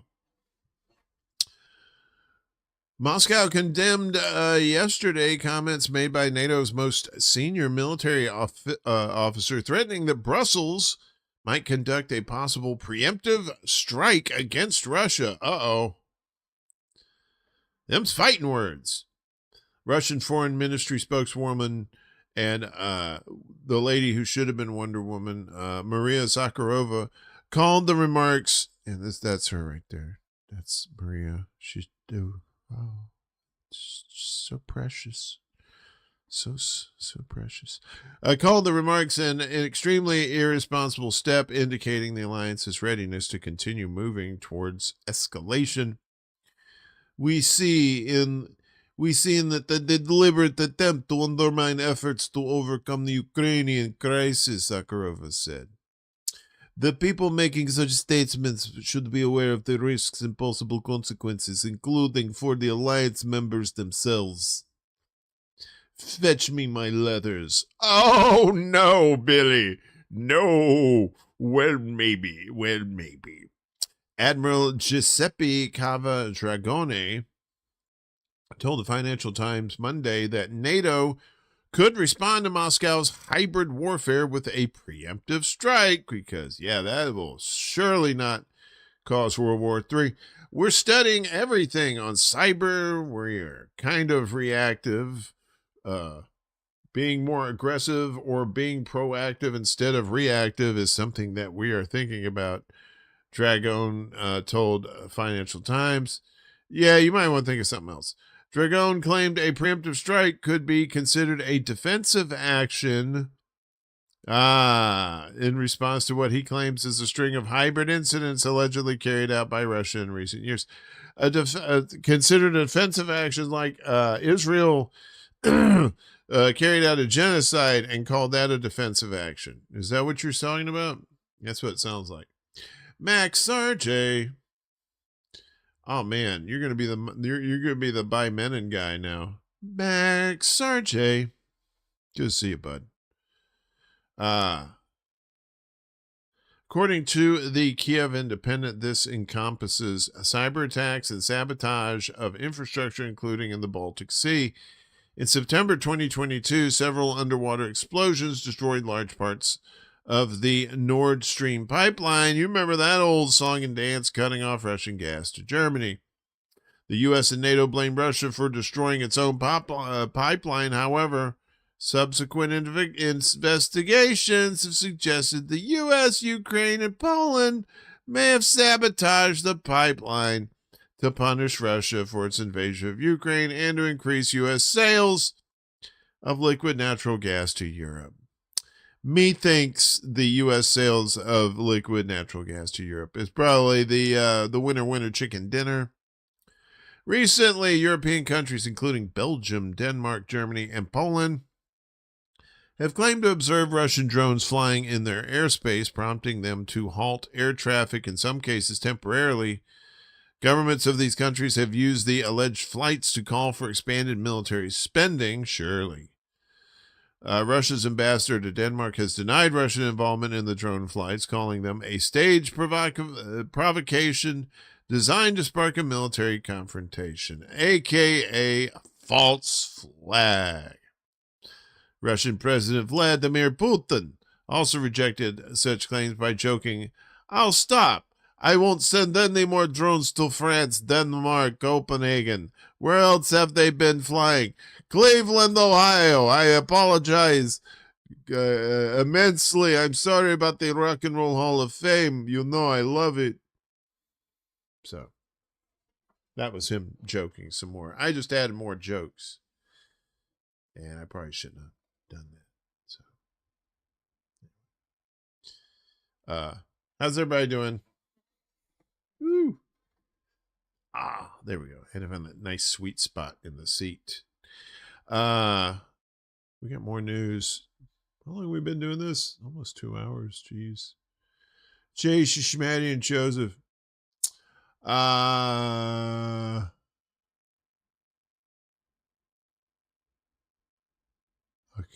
All right. What's next? Here we go. Let's go to Ukraine. We're going to go to the Ukraine. Corrupt Ukrainian officials could have bagged over $100 billion in Western aid. This is former Ukrainian Prime Minister Nikolai Azarov. I thought those were his eyes for a second. Over $100 billion in Western aid could have ended up in the pockets of corrupt Ukrainian officials, the country's former Prime Minister Nikolai Azarov has claimed.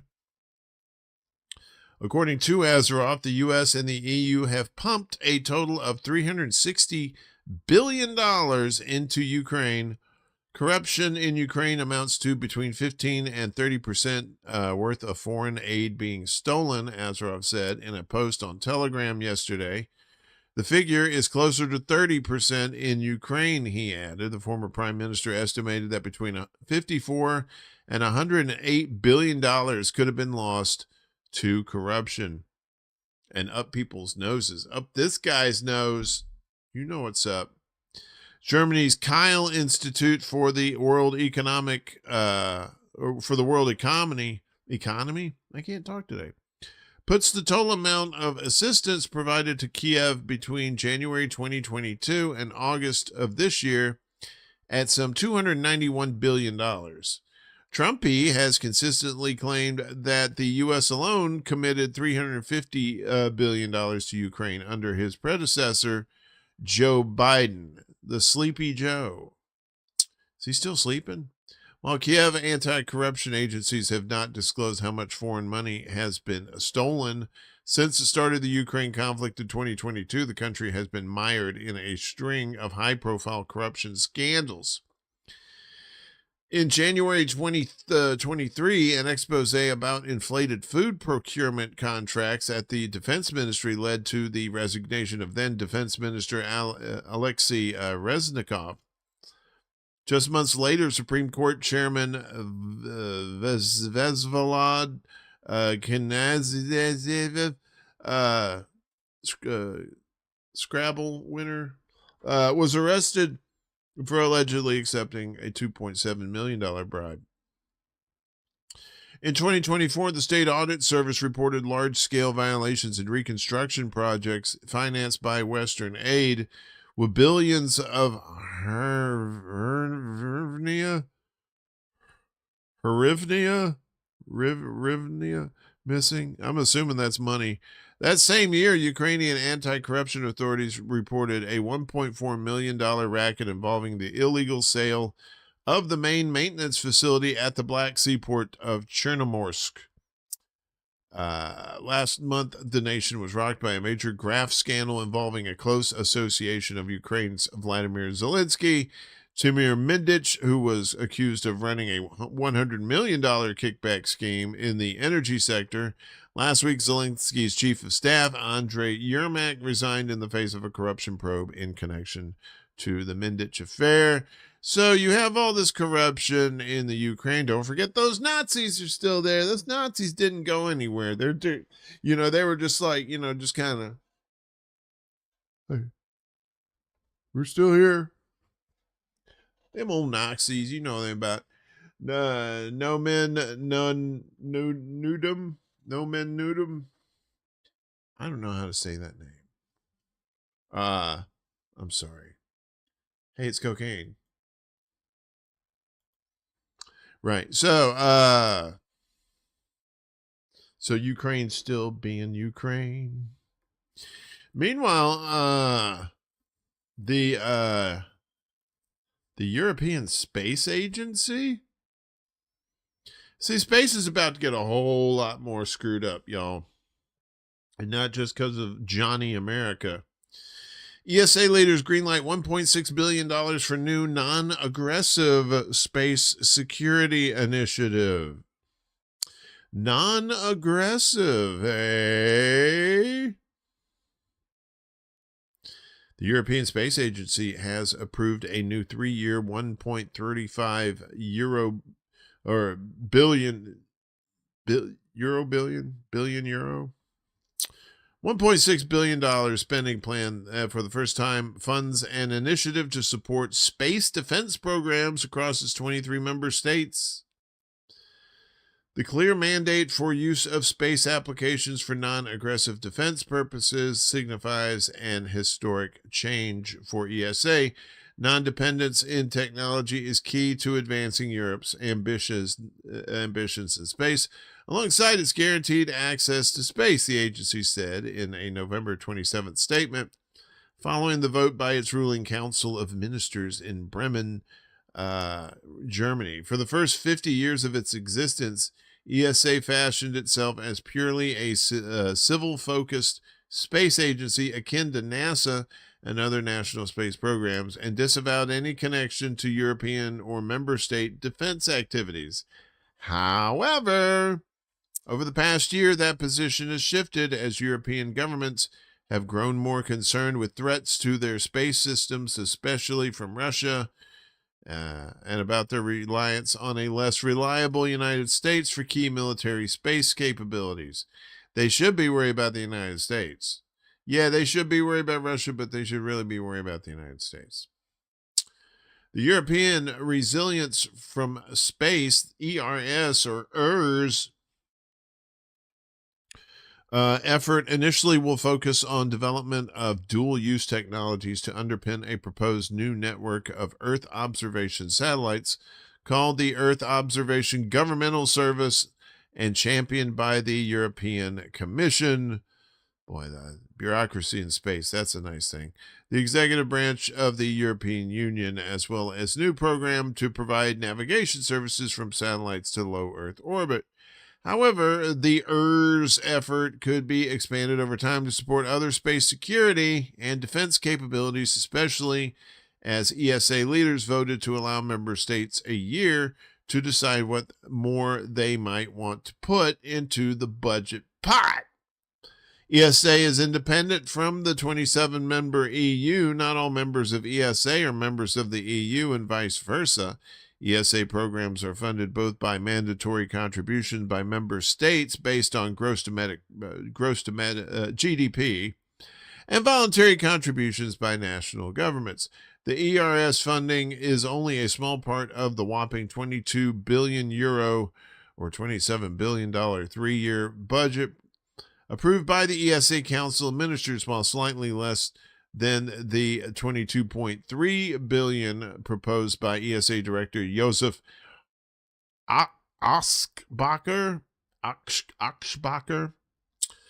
He noted that it represents a 32% jump from the previous 2022 budget, or 17% when factoring in inflation. This is amazing, Aschbacher.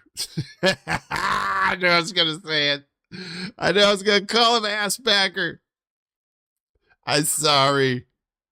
I'll wait for the response. Sorry. This is amazing, Aschbacher said during the post-meeting press conference on November 28th. Space transportation continues to be the biggest category of ESA spending in the 2025-2027 budget, with $5.1 billion slated.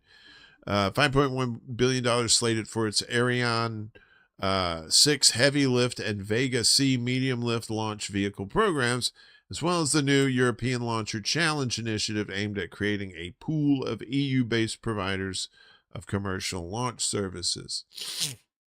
European leaders for several years have been bemoaning the dominance of the global launch market by Elon Musk's SpaceX, pushing for greater efforts to build up the continent's domestic industry, including the use of reusable rockets to compete with SpaceX's ubiquitous Falcon 9 Ariane 6 is built by Franco-German aerospace behemoth Ariane Group. Vega C is built by Italian firm Avio. ESA in July tapped 5 companies, German firms Isar Aerospace and Rocket Factory Augsburg, Spanish firm PLD Space, Maya Space, a subsidiary of Ariane Group, and British firm Orbex to compete in the European Launcher Challenge. First flight demonstrations are scheduled to take place in 2027. So yeah, that's what you're going to start seeing. Everybody asks, is it going to be a Star Trek future, or is it going to be an Aliens or Alien future? I think it's going to be an alien future. It already is, where space is just nothing but commercial. That's all you're going to see. You're going to start seeing people mining asteroids, and getting, if there's resources, they're going to take them from like the asteroid belt or something like that. Like it was the Expanse or something. Then we don't really have to worry about shit. Because then they can start building ships out in space, big ships, where you can haul more and more stuff. That's the logic, the thinking, that is. So yeah. So space is getting going to be it's crowded already, but it's about to get really crowded. So the US and the UK, interestingly enough, have agreed to zero tariffs on medicines. UK commits to higher spending. What's this about? The U.S. has announced a new trade deal with the U.K. that includes zero tariffs on pharmaceutical and medical products in exchange for the U.K. spending more on medicines, the first significant spending increase in more than 20 years, and overhauling how it values drugs. As part of the deal announced Monday, the state-run National Health Service, the NHS, will spend 25% more on treatments for at least the next 3 years. The U.S. and the U.K. announced this negotiated outcome pricing for innovative pharmaceuticals, which will help drive investment and innovation in both countries, U.S. Trade Representative Jameson Greer said in a statement. The USTR statement said the U.K. would increase the net price it pays for new medicines by 25% under the deal. In exchange, UK-made medicines, drug ingredients, and medical technology would be exempted from so-called Section 232 sectoral tariffs and any future Section 301 country tariffs. Oh, Jesus, these tariffs. Two sources familiar with the deal said it involved a major change in the value appraisal framework at the National Institute for Health and Care Excellence, or NICE, a UK government body that determines whether new drugs are cost-effective for the NHS, the sources said. NICE's quality-adjusted life year measures the cost of a treatment for each healthy year it enables for a patient, with the upper threshold being £30,000. That's money, not weight, or around 40 grand cash money per year. Trumpy has pressed the UK and the rest of Europe to pay more for U.S. medicines, part of his push for their costs to be brought more in line with those paid in other wealthy nations. So instead of lowering the prices here, he's making these other countries raise their prices. The pharmaceutical industry has criticized a tough operating environment in the UK, and some big firms have canceled or paused investment in the UK, including AstraZeneca, the largest on the London Stock Exchange by market value. One point of contention between the sector and the government has been the operation of a voluntary pricing scheme, which sees firms put a proportion of sales to the NHS back into the health service. The office of the USTR said the UK had committed that the rebate rate would decrease to 15% in 2026. British Science and Technology Minister Liz Kendall said on Monday a new pharmaceutical deal with the U.S. will encourage life sciences companies to continue investing and innovating in the UK. More drugs, y'all. This vital deal will ensure UK patients get the cutting-edge medicines they need sooner, and all world-leading UK firms keep developing the treatments that can change lives, Kendall said in a statement.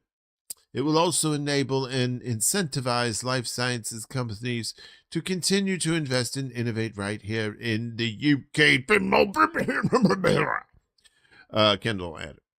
Among those companies is Bristol Myers Squibb. The pharmaceutical giant CEO said it will be able to invest more than $500 million over the next 5 years because of the deal. On Wall Street, the stock, which is traded under the ticker symbol BMY, it should be BMW for all the money they make, is down by 0.1%. Other heavily affected pharmaceutical companies include AstraZeneca, which was down by 1%, and GSK down by 0.4%. So, you know, and they're trying to dig in. The private healthcare system has been trying to dig into England for years, right? And this is just another shady way of them trying to do that. Meanwhile, the U.S. War Department plans to keep troops in the Caribbean. So more Billy Ocean for everybody down there.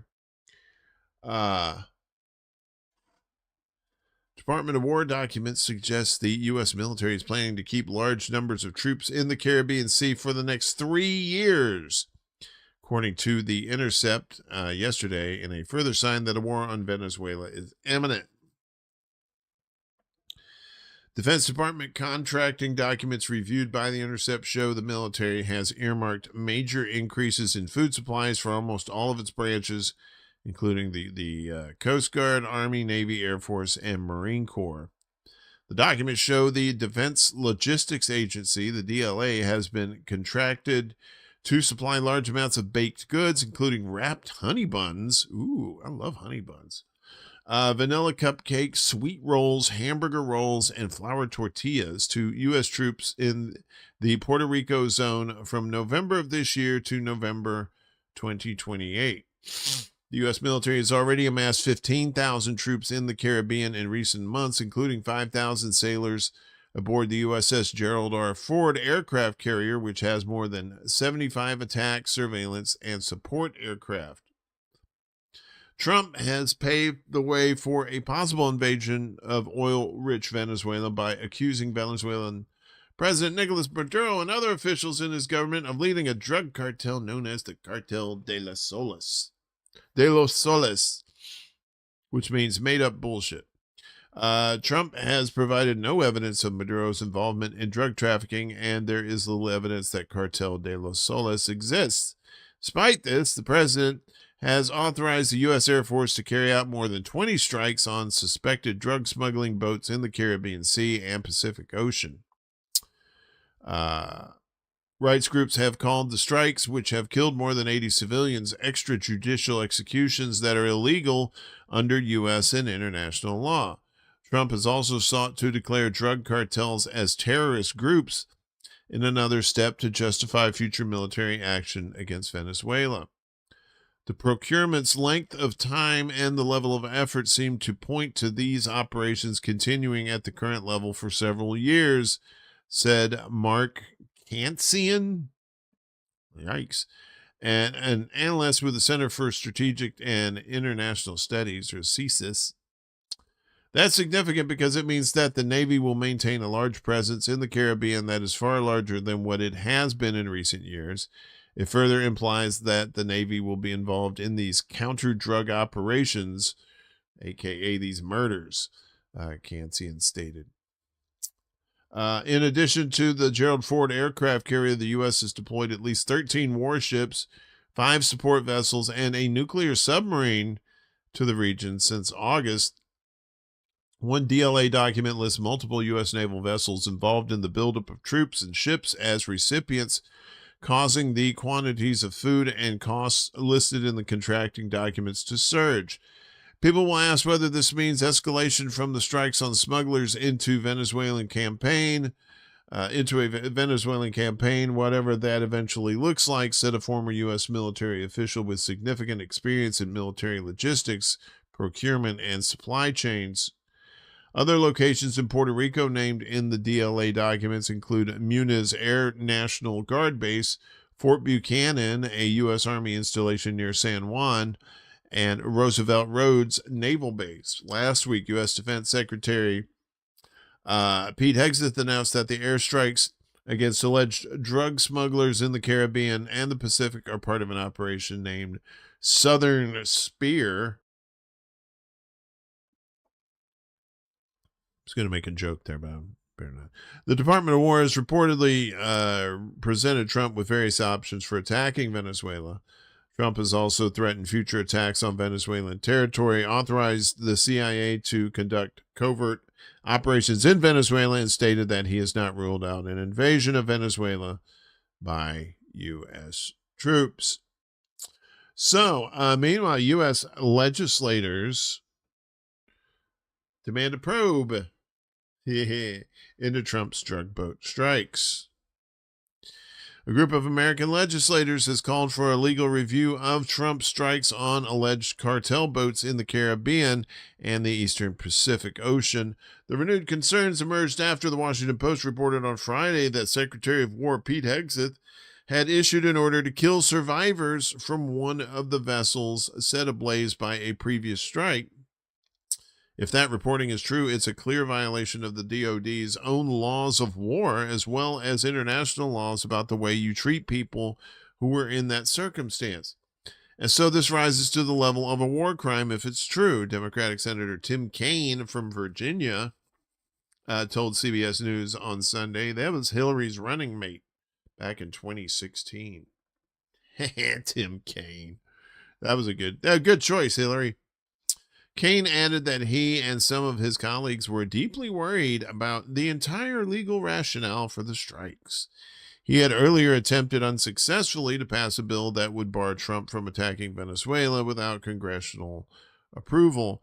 Republican Representative Mike Turner from Ohio told CBS there are very serious concerns in Congress about the attacks on the so-called drug boats down in the Caribbean and the Pacific and the legal justification that has been provided. Although Hegseth dismissed the Post report as fake news, he reiterated that the strikes were intended to stop lethal drugs, destroy narco boats, and kill the narco terrorists who are poisoning the American people. Now, they're using narco boats. Do they go back to the narco cave, and do they use the narco computer? Do they have a butler? Trump has accused Venezuela's left-wing government of aiding cartels and has threatened attacks against the country. Maduro has denied any ties to organized crime and warned the U.S. against launching another crazy war. I love it. It was like, America. Boop, boop, boop, boop, boop, boop. So Kaine says he's going to reintroduce the War Powers Resolution. So he said on Sunday he plans to reintroduce a war powers resolution that would block Trump from launching a war with Venezuela without congressional authorization. Kaine's previous bill to block an attack on Venezuela failed in a vote of 49-51 with just 2 Republicans supporting the resolution, but he expects more support as the Trump administration has continued its military buildup in the region and after President Trump declared the closure of Venezuela's airspace, which is an act of war if it means the U.S. is enforcing a no-fly zone. It failed, but that was before all of these assets have amassed around Venezuela and before Trump said that the airspace needs to be closed, Kaine told CBS News to Face the Nation. Polling has consistently shown that the idea of going to war with Venezuela is extremely unpopular among Americans, yet the administration continues to move in that direction, including by designating a non-existent drug cartel, the so-called Cartel of the Suns, as a foreign terrorist organization. Don't forget Antifa. Antifa it's a foreign terrorist organization too. Antifa. Okay. Kaine also said that he plans to reintroduce a war powers resolution to stop the bombing campaign against alleged drug running boats in the Caribbean and Eastern Pacific following the report from the Post that said the U.S. military bombed survivors of its initial strike to follow Secretary of Secretary of War Pete Hegseth's order to kill everyone aboard the vessel. He said, kill everyone. The previous bill to stop the attacks on boats failed in a vote of 48 to 51. The circumstances have changed in the months since we've had that vote. In each of these instances, we were able to get 2 Republicans to vote together with Democrats, Kane said. We think the escalating pace and some of the recent revelations, for example, the recent revelation about the kill everyone order apparently dictated by Secretary Hegseth, we do believe that we will get more support for these motions when they are refiled. We'll see. Sounds like more theater to me. And finally, Trump to hold Rwanda DRC leaders hostage. Oh, to host. I'm sorry. I thought that said hold. Trump to host Rwanda and DRC leaders, that's the Democratic Republic of Congo, at the White House to sign peace agreements. So this might be some good news, right? Maybe. What? Trumpy will host the leaders of Rwanda and the DRC on Thursday. The White House has announced. Spokesperson Carolyn Levitt, you know her. She's got that twinkle in her eye. It probably means she's hammered. Told reporters that DRC President Felix Tshisekedi and Rwanda President Paul Kagame will sign a historic peace and economic agreement that Trump brokered. The event comes after the foreign ministers of the 2 African nations signed a preliminary peace agreement and economic pact at a White House event in June. After months of talks, they met in Qatar in November and signed a framework with the ultimate goal of putting an end to years of fighting. M23 rebels have fought the DRC government in North Kivu province for over a decade in a conflict with roots in the 1994 Rwandan genocide. The rebels, among more than 100 groups operating in eastern DRC, are made up primarily of ethnic Tutsis who were targeted by the Hutu in Rwanda. The group resurged in 2021 with the alleged support of Rwanda. Kigali has denied working directly with the M23, instead saying Rwandan forces have acted in self-defense against the DRC's military and ethnic Hutu fighters in the porous border region. Thousands of people, many of them civilians, have been killed in the violence, which surged during an offensive at the beginning of this year that saw the M23 seize 2 of the DRC's largest cities. Fighting has continued sporadically as the truce talks have progressed. The United Nations Office of the High Commissioner for Human Rights, that's OCHR, said that at least 319 civilians were killed in North Kivu province by M23 fighters, aided by members of the Rwanda Defense Force in July, shortly after the initial White House deal. Details of a final agreement were not immediately clear. In Doha, Qatar, the 2 sides signed 2 of 8 implementation protocols, including a provision on ceasefire monitoring and another on prisoner exchange. Other protocols related to a timeline, details of humanitarian aid delivery, and the return of displaced people had yet to be agreed on.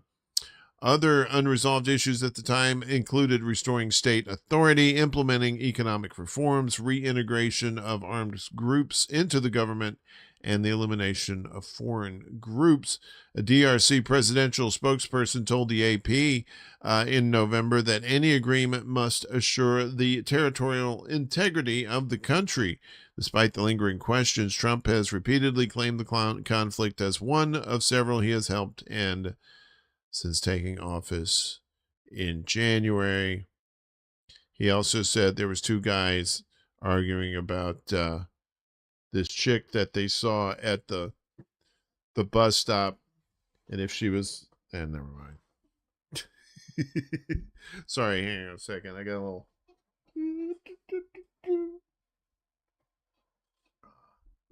little cushion action here. It was all slippery and sliding. That's newsy news, news, I think, isn't it? Is it? Yes. So if you think that major weapons makers are having a bad time with boycotts and stuff like that, Unfortunately, you would be The wrong. sharing of biased and False news has become all too common on social media. Checking facts first. Unfortunately, some members of the media use those platforms to push their own personal bias and agenda to control exactly what people think. And this is extremely dangerous to our democracy. Damn it. I thought I would have swallowed this cookie by now. Sorry. We'll work it out. Led by U.S. Revenue of major weapons makers hits all-time high in 2024. Yeah, war will do that, right? So this is more of a reminder of if anything. An annual report out Monday that tracks global arms sales shows that weapons makers in 2024 generated more revenue than at any time since the group behind the research began tracking the data over 35 years ago. The annual report by the Stockholm International Peace Research Institute, or SIPRI, shows that the top 100 weapons makers in the world, led by those in the United States, brought in a record-setting $679 billion over the course of the year, fueled mainly by the war in Ukraine, Israel's genocidal assault on Gaza, and spending on nuclear weaponry.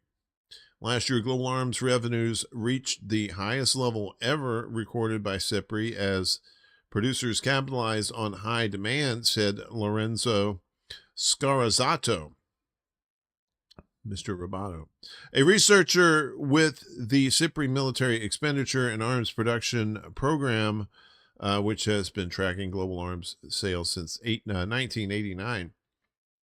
In 2024, the report explains the growing demand for military equipment around the world, primarily linked to rising geopolitical tensions in multiple places, accelerated the increase in total top 100 arms revenues seen in 2023.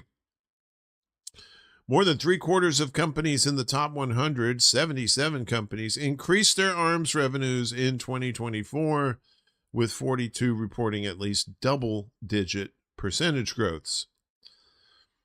In 2024, SIPRI noted all of the 5 largest arms companies increased their arms revenues, the first time that has happened since 2018. According to the report, those 5 companies alone, Lockheed Martin, RTX, Northrop Grumman, BAE Systems, and General Dynamics, accounted for an estimated $215 billion of the total arms sales tabulated in the report. Of those 5, 4 are U.S. companies, while BAE is based in the United Kingdom. And there's graphs for you that show you numbers. Although the bulk of the global rise was due to companies based in Europe and the U.S., there were year-on-year increases in all of the world regions featured in the top 100. The only exception was Asia and Oceania, where issues within the Chinese arms industry drove down the regional total. The surge in revenues and new orders prompted many arms companies to expand production lines in large facilities, establish new subsidiaries, or conduct acquisitions. With the genocide in Gaza, Israel's largest weapons makers also had surging revenue in 2024 as bombs, missiles, and tank shells were fired on the besieged enclave, killing and maiming large numbers of Palestinian civilians, including children. As Al Jazeera notes, the 3 Israeli arms companies in the ranking increased their combined arms revenues by 16% to $16.2 billion amid the ongoing genocidal war on Gaza, which has killed well over 70,000 Palestinians. Elbit Systems pocketed $6.28 billion in profits, followed by Israel Aerospace Industries with $5.19 billion, and Rafael Advanced Defense Systems with $4.7 billion. In the U.S., where nearly half of the global revenue for weapons makers was generated, another notable development in 2024 was SpaceX, owned by right-wing libertarian Elon Musk, landing in the top 100 for the first time. SpaceX's arms revenue more than doubled compared with figures from 2023 reaching 1.8 billion. Musk is a close ally of Trump and a major GOP donor in 2024. According to Open Secrets, which tracks campaign spending, the mega billionaire donated more than $291 million to Republican candidates, including Trump, during the 2024 cycle. So, yeah. And that's 2024. So you won't get this year's numbers until next year. But I'm pretty sure this year's probably going to top out last year. Maybe not. So, BB's on, he's up for corruption charges over there, which is funny because that whole country is corrupt. With Trump support, BB requests pardon for corruption charges. What? Weeks after Trump, he called for a pardon for his ally and his master. He calls him BB the Master. Prime Minister Benjamin Netanyahu, the Israeli leader himself, issued a formal plea to President Isaac Herzog, that's the Israeli president, and addressed the nation claiming a pardon for allegations of bribery, fraud, and breach of trust, which he's been on trial for since 2020, would be in the country's best interest. In the best interest of the country. That's almost national security. Netanyahu was indicted in 2019 in 3 separate corruption cases regarding allegations that he took more than $200,000 from wealthy businessmen in exchange for positive media coverage for himself and his family. He is denied wrongdoing in the cases. Prime Minister has also been accused by the ICC of war crimes. You know about that. The New York Times report in July described how Netanyahu prolonged the war to maintain his political power. Netanyahu's government also sought to fire the Israeli attorney general who is prosecuting the prime minister's case. In his letter to Herzog, whose role is largely ceremonial but who has the authority to pardon convicted criminals, Netanyahu requested the pardon so that he can devote his full-time abilities and strengths to advance Israel in these critical times. The continuation of the trial tears us apart from within, stirs up this division, and deepens rifts, he added in his video address. I am sure, like many others in the nation, that an immediate conclusion of the trial would greatly help to lower the flames and promote the broad reconciliation that our country so desperately needs. A load of horseshit. The request made clear that he has no intention of admitting wrongdoing or resigning from office, which critics, including Israeli opposition leader Yair Lapid, said must be a condition for any pardon. You cannot grant him a pardon without an admission of guilt, an expression of remorse, or an immediate retirement from political life, said Lapid. Israeli journalist Anshel Pfeffer, who authored a biography of Netanyahu, said the prime minister was demanding immunity from prosecution rather than asking for a pardon for a crime he's convicted of. There is no such thing as a pardon request without an admission of guilt and without resignation, said Pfeffer. This is not a pardon request. This is a demand for the surrender of the rule of law in Israel. In the video address Bibi released, he suggested a pardon would be for the good of the nation and claimed that his personal interest remains to continue the trial until the end. Well, he's like, yeah, I really want to finish this trial off and prove people wrong, but, we got things to do, so maybe we should wrap it up right now.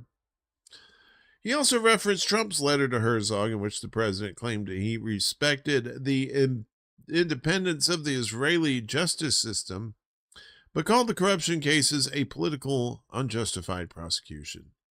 Herzog said Sunday that he would seek expert opinions on the request and would responsibly and sincerely consider a pardon, noting that it would have significant implications. Emmy Palmore, the former Director General of Israel's Justice Ministry, told Al Jazeera that it is impossible for Netanyahu to hold his trial with a pardon request. You cannot claim that you're innocent while the trial is going on and come to the president and ask him to intervene, said Palmore.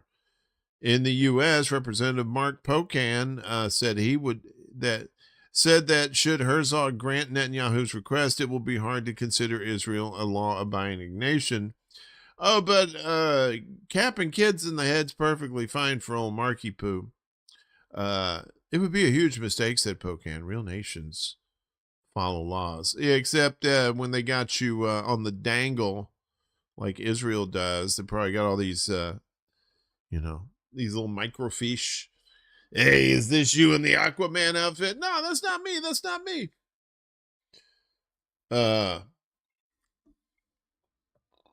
What else we got here? All right, well, I don't know who this Miss Rachel is. Apparently she's pretty popular. And apparently she likes Palestine. That's a no-go.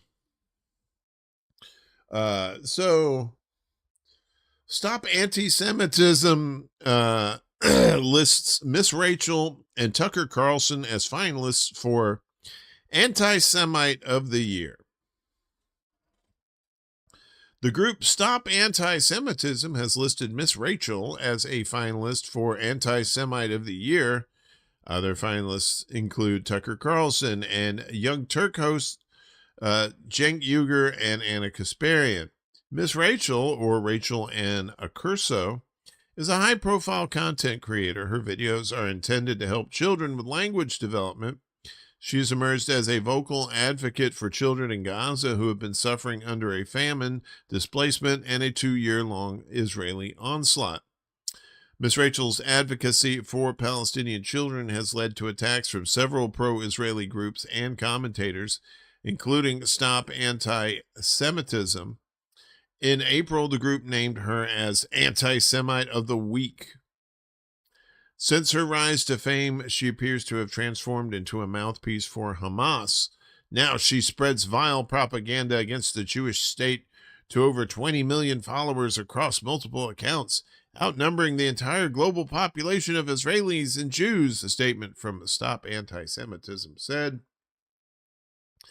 The criticism of Miss Rachel focused on her posting about the suffering of Palestinians and using the death toll produced by the Gaza Health Ministry. The ministry counts the bodies that are brought to hospitals and morgues. The health ministry's figures are considered a significant undercount.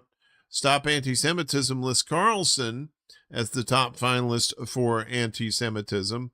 The conservative host has been labeled an anti-Semite for calling for an end to U.S. support for Israel and interviewing Nick Fuentes. During the discussions with Fuentes, Carlson confronted the right-wing commentator over viewing Jews as a problem and emphasized it was against his religion to hate anybody based on identity. This is the Miss Rachel person right here. So yeah, apparently she's like a big time kids show person. And they were like, you going after Miss Rachel? That's probably not a good idea. Probably not a good idea. Also not a good idea is bomb threats. Don't do bomb threats, people. Come on. U.S. Senator Chuck Schumer receives bomb threats at 3 offices in New York. Oh boy.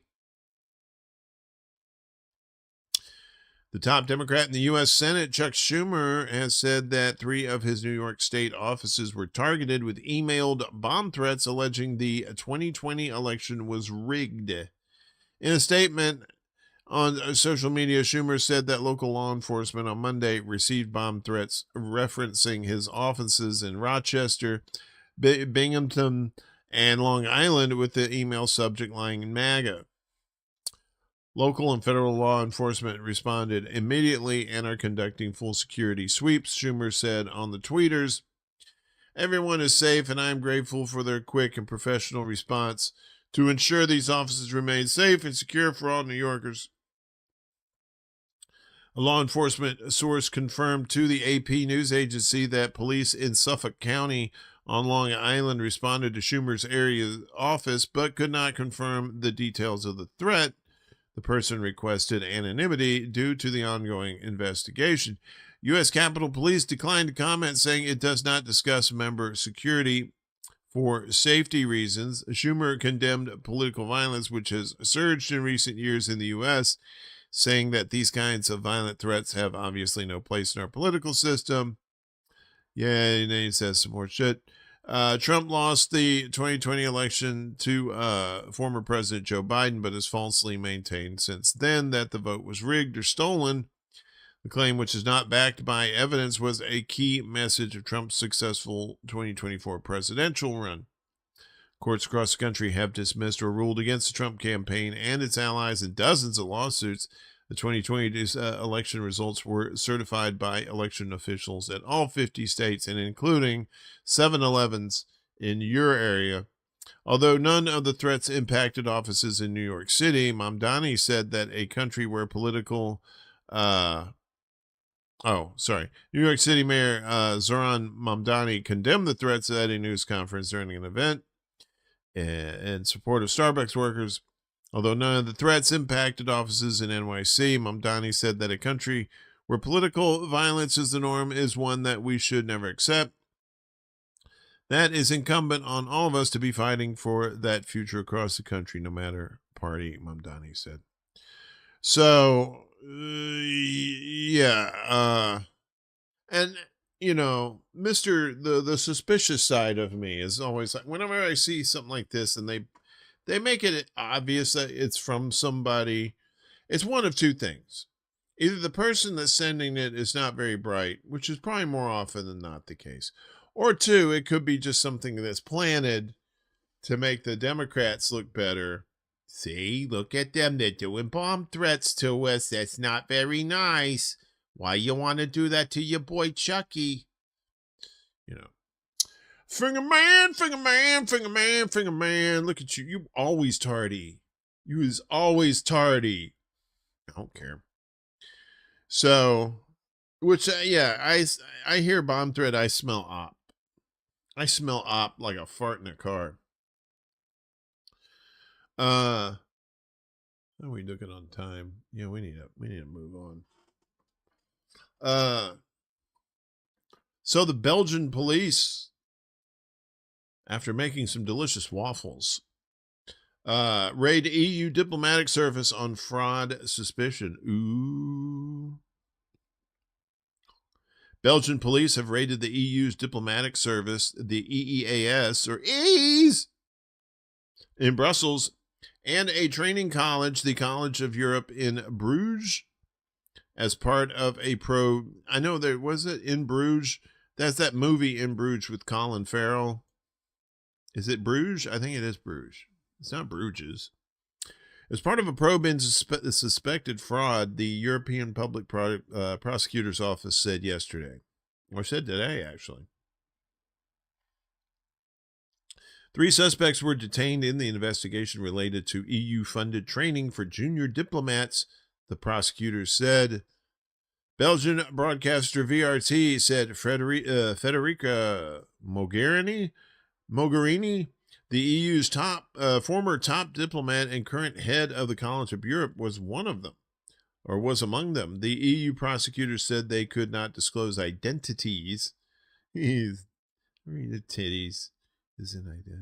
Raids were conducted at the prosecutor's request at several buildings of the EAS, the College of Europe, and the houses of suspects on Tuesday. The college is an institute where university graduates from EU member states can prepare for possible EU careers. Prosecutors said they had strong suspicions of fraud in a tender that granted a 9-month training program for junior diplomats across member states in 2021 and 2022. The tender was held by the diplomatic service and won by the college. The college declined to comment on the report. The EEAS was not immediately available for comment. The spokesperson for the European Commission did not comment on questions about the report. Nobody wanted to talk about it. They said, "Leave me alone. I'm in the bathroom. Sir, this is a Wendy's." What else we got? Hey, we're humming along here now. We're cooking with gas now. Something like that. All right, let me do that. I think we got one more. Yeah, we do. We got one more in our and it's James Lee video. You like him, right? You like James Lee? You like him? This is a bit of a long one, but this really goes into propaganda, and he talks about breaking points too and being banned on TikTok. So this is our friend James Lee. Let's hear what he has to tell us. There's a famous saying, all tyrannies rule through fraud and force, but once the fraud is exposed, then they must rely exclusively on force. And because my entire platform is literally dedicated to exposing fraud, it is maybe not a surprise that the powers that be are laying the hammer down on me right now pretty hard, seemingly all at once, and I could definitely use some of your support. So I'll start here. A few weeks ago, the pro-Israel Stop Anti-Semitism advocacy group named me Anti-Semite of the Week. For what? Simply daring to call out Israel's lies and deceit. And this is what they're citing as anti-Semitism. Me saying that, quote, Israel is a parasite to the world and that their survival depends on deception, bribery, manipulation, and coercion, and that the truth threatens its very existence, which is all just factually true. There is a reason why they have a multi-million-dollar annual Hasbro budget for this exact specific purpose. They also evidently did not like that I called out the fact that the state of Israel was literally founded by Zionist terrorists and that they quite literally invented terrorism itself. Also just factually true. Just Google the King David Hotel 1946 and you will know exactly what I'm talking about. They also say that it's somehow wrong to argue that the ADL's, in my opinion, bastardized version or definition of anti-Semitism is not actually about protecting Jewish people, but is instead about protecting Israel from accountability. So I guess trying to protect Jews is bad? Anyway, the Stop Anti-Semitism group was founded by this lady named Leora Rez, and their entire platform is all about getting people fired for criticizing Israel. Honestly, I think I should probably do a deep dive on them. And I think I will. But right now, they are literally telling people to mass report my account in order to deplatform me. And maybe, just maybe by coincidence, maybe not, I don't know for sure. But the second thing that happened to me in this last week was that my TikTok account was unceremoniously banned. For what specifically? I have no idea, because honestly, I haven't even been posting there very much because they were censoring me anyway, and I really couldn't post anything. People should know, if you don't know already, that the new owner of TikTok, billionaire Larry Ellison, is the largest private donor to the IDF, okay? And that the head of their content moderation is this lady named Erica Mindell, who is a former IDF soldier. But China is really the big problem, right? They were stealing our data, so the solution for that is, of course, to turn around and hand it over to Israel. That is totally what America First is all about. Anyway, and then you have the hat trick. Number 3, you guys remember last week when I talked about how Breaking Points decided not to air my interview with Elijah Schaffer, who is being sued currently by Kash Patel's girlfriend, Alexis Wilkins? Well, yesterday, their producer sent me an email notifying me that my relationship with them will end, quote unquote, effective immediately. The reason they cited is that they're, quote unquote, looking ahead to 2026 and making some changes in content and felt that my submissions did not align with their new direction. I'm not exactly sure what that means, but my gut feeling is that they probably felt that I was free speeching just a little too hard for their liking. And that is that. And quite honestly, I have absolutely no ill feelings from my side at all. I know many of you are Breaking Point supporters, right? That's probably where you first found my content to begin with. So definitely keep on supporting them if you so choose. Now, that being said, it is clear that I am under attack right now from various forces for doing journalism. Essentially, that is it. I am being targeted for exercising my First Amendment rights. So what are we going to do? Well, we're going to free speech even harder. Yep, I think that is the only reasonable response. But to do that, I am definitely going to need your help. So I am super excited to launch my new platform, 5149jameslee.com, where going forward, you'll get to be part of the 5149 news crew like you've never been before. So before I get into all the details, the first thing I want to clarify is all the videos that I have been making, both short and long, will still be free, because I truly believe that awareness and knowledge is the tip of the spear, so to speak, against tyranny, whether it be against the Zionist mafia or the corporate mafia. But what's new is I will also be doing a live stream once a week where we'll just get to hang out, maybe go on some side quests. You can ask me questions. I'll probably air out more of my dirty laundry there. But most importantly, I just want to build a community of people who maybe have different backgrounds and ideologies, but are all united in seeking truth and holding evil people accountable. To sign up, you can head on over to 5149jameslee.com, Lee with an I. URL is right there. Also, I'll put it in the description below. There are a few membership options to choose from. And, you know, it's just going to be like a fun party where we'll get together, ruffle a few feathers, kick the beehive, metaphorical beehive, of course, because bees are actually kind of awesome. But once again, don't worry. All my regular stuff that you've been watching will still be free for everyone. That is my commitment. And there's also going to be other ways to support me as well. If you don't want to do a subscription, you can do a one-time donation, or you can pick up some merch, hats, shirts, mugs. As a matter of fact, I'm wearing one right now, the Channel 5149 News Team shirt. Very soft, very cozy. And as a bonus, if you sign up before the end of the year for an annual plan of any paid tier, I will personally send you a free 5149 hat or t-shirt. Just email me your size and I will hook you up. But like I said, there are plenty of non-financial ways to support me. For example, just hitting that like button helps a lot. Sharing my video is a big one so we can grow our community together. Subscribe, it is totally free. And if you feel so inclined, hit that notification bell so you can be the first to know when my next video drops. That is it for now. I have got some interesting videos that I'm cooking up, including the first member-only live stream that will be happening later this week, where maybe I will be spilling a bit more tea. Who knows? So sign up if you want to come hang out. It'll be a blast, I promise. That is it for me today. As always, I appreciate your time, and I'll see you in the next one. Okay, so today we are going to be talking about economic recovery shapes and how it's all complete bullshit. Number one, the information is not accurate at all. May it's just 2020. whatever mood strikes these analysts or these CEOs at the time, they go ahead and say it on TV. They go and say it's going to be V, it's going to be a W, it's going to be a Nike swoosh. I guess my point is this: who cares what the shape is of the economic recovery if all you're measuring is GDP or the stock market? It's just a bunch of Wall Street analysts or CEOs or industry vets in their ivory tower just spewing bullshit all day long, coming up with new shapes and making up stuff as they go. That hair was crazy. Yeah, so that's what happens. You know, like I said, you know, don't fall in love with anybody. I like James Lee. I like what he's doing.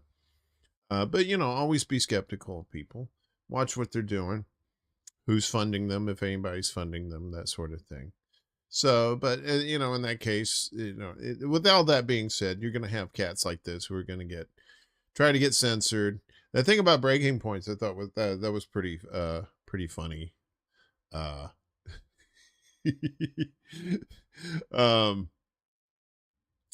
it's, that was pretty amazing that, you know, that we're getting to that point now. And then once AI, I think they're just waiting for AI audio and video to get so good that you won't be able to use it as any kind of evidence in a court case. Like if you have audio or video that you record the killer or whatever, and they will say, oh, that's AI. It could be AI. Anyway. So we don't do AI around here. Well, we kind of do a little bit just for the funsies, but we're mostly about AID around here. So you get that mutual aid. There you go. So be sure, our buddy, Aspen, Justice for Aspen, she is in need of legal fundage after getting basically railroaded down in Georgia. She's a passenger in a car, and apparently the driver had drugs on them. And if you're in the car with somebody like that in Georgia, you're going to get busted too. So Really bullshit. She didn't do anything wrong. It was just wrong place, wrong time. Also, our buddy Chanda. We want to keep thinking about her and her battle with cancer. She had it went away, and then it came back, and because cancer is a bitch like that. So any help you can help her with, that would be great. Our buddy Cowboy Kitty, his sister-in-law Natalia, in ridiculous bullshit, pulled over by ICE. So now she's dealing with legal funds. So if you can help her out, that would be great. Our buddies NoliDee and Kevin over at Black Bear News, both of them lost their homes in fires. They could really use your help. And if you can't donate any money, if you could share out the links to all the links are down below in the description. If you could help our pals out in any way like that, we appreciate it. So tomorrow, where is this? I got it in here. Oh, here we go. So tomorrow we're gonna be going underwater. It's Laine, Petersen, and yours truly on the Undercurrent tomorrow at 11 a.m. Eastern, 8 a.m. Pacific time. YouTube, Rumble, Facebook, and Instagram. So you get that little little vertical action going on there. Wait a minute, where am I? There you go. I forgot to do a thing for it, so it's a little boop boop. Yeah, and we're gonna have our buddy Jose on tomorrow, talking about Chuy Garcia here in Illinois, and his recent decision to retire, but a lot of his retirement is the timing of it is coming to question, among other things. So we'll have Jose in the house talking about that. Should be a good time. Yeah, thank you for hanging out for the marathon there, Bella. Appreciate you. Finally today, speaking of Elvis, oh man, do I not have my glasses? Man, where are my glasses at? I got my glasses up here. I don't have them. Never mind. Oh, here we go. So, man, I tell you what, son. Missouri judge who wore an Elvis wig and often played his music in court agrees to step down. Should have gave look at him. Look at that bow tie there. Should have gave him a peanut butter and banana sandwich. A Missouri judge who wore an Elvis Presley wig in his courtroom and played the singer's music from his phone during court proceedings has agreed to a deal that would cut his career on the bench short. Judge Matthew Thornhill in suburban St. Louis faces a 6-month unpaid suspension under the deal he reached with a state board to avoid a disciplinary hearing. Thank you. After the suspension, he would serve 18 more months on the bench before resigning from the St. Charles County Circuit Court. Thank you. Thank you very much. The agreement reached last month is pending before the Missouri Supreme Court. Spokeswoman Beth Rickert said Friday the court agreed Thursday to accept 35 letters in support of Thornhill's character. Sorry. Thornhill wrote that he intended to add levity at a time when I thought it would help relax litigants. But he added, I now recognize that this could affect the integrity and solemnity and the solemnness of the proceedings. Thank you. Thank you very much. Online court records didn't indicate who filed the complaint that triggered the discipline. His attorney, Neil Bruntrager. I don't know. What is that? I can't see it. Did immediately return a phone message from the AP on Friday. While the Commission on Retirement, Removal, and Discipline also faulted Thornhill for talking about politics from the bench, it highlighted his affinity for the king of rock and roll first. The court file is sprinkled with photos of Thornhill on the bench or posing with the staff in a plastic Elvis wig and sunglasses. Thank you. Thank you very much. You know what I'm saying? I think you do, right? I look like somebody's uncle at the picnic that just rode up on a Harley. The in-court clam bake was the final straw. Come on, darling. Colonel Parker said it was going to be a wang dang sweet poontang. Oh wait, that was that was the Nuge. Maybe he watched too much Night Court. Yeah, probably. Right. All right, that's it for newsy stuff. What's today? Tuesday. So yeah, come see us for the Undercurrent tomorrow. 11 a.m. Eastern, 8 a.m. Pacific time on YouTube, Rumble, Facebook, and Instagram. We got you covered. All the links, like I said, for all the news stories that were in today's show will be in our Substack. That's extrabulla.substack.com.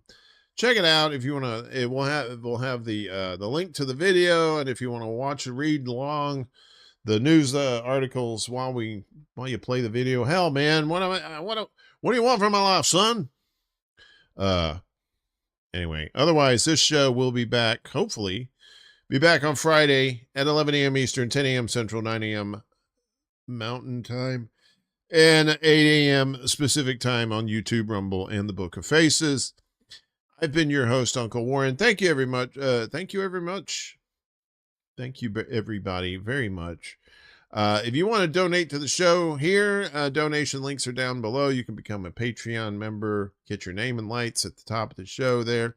Or if you donate money through Super Chats, we put your name up in there too as a thank you for doing that. We take out all those donations very seriously and appreciate every single penny of them. So thank you so much. And like I said, if you can't donate, if you could share out the links, that helps out too. So otherwise, we'll see you tomorrow for the Undercurrent, and I'll see you again Friday. Peace. This is City Alpha 5. Woo!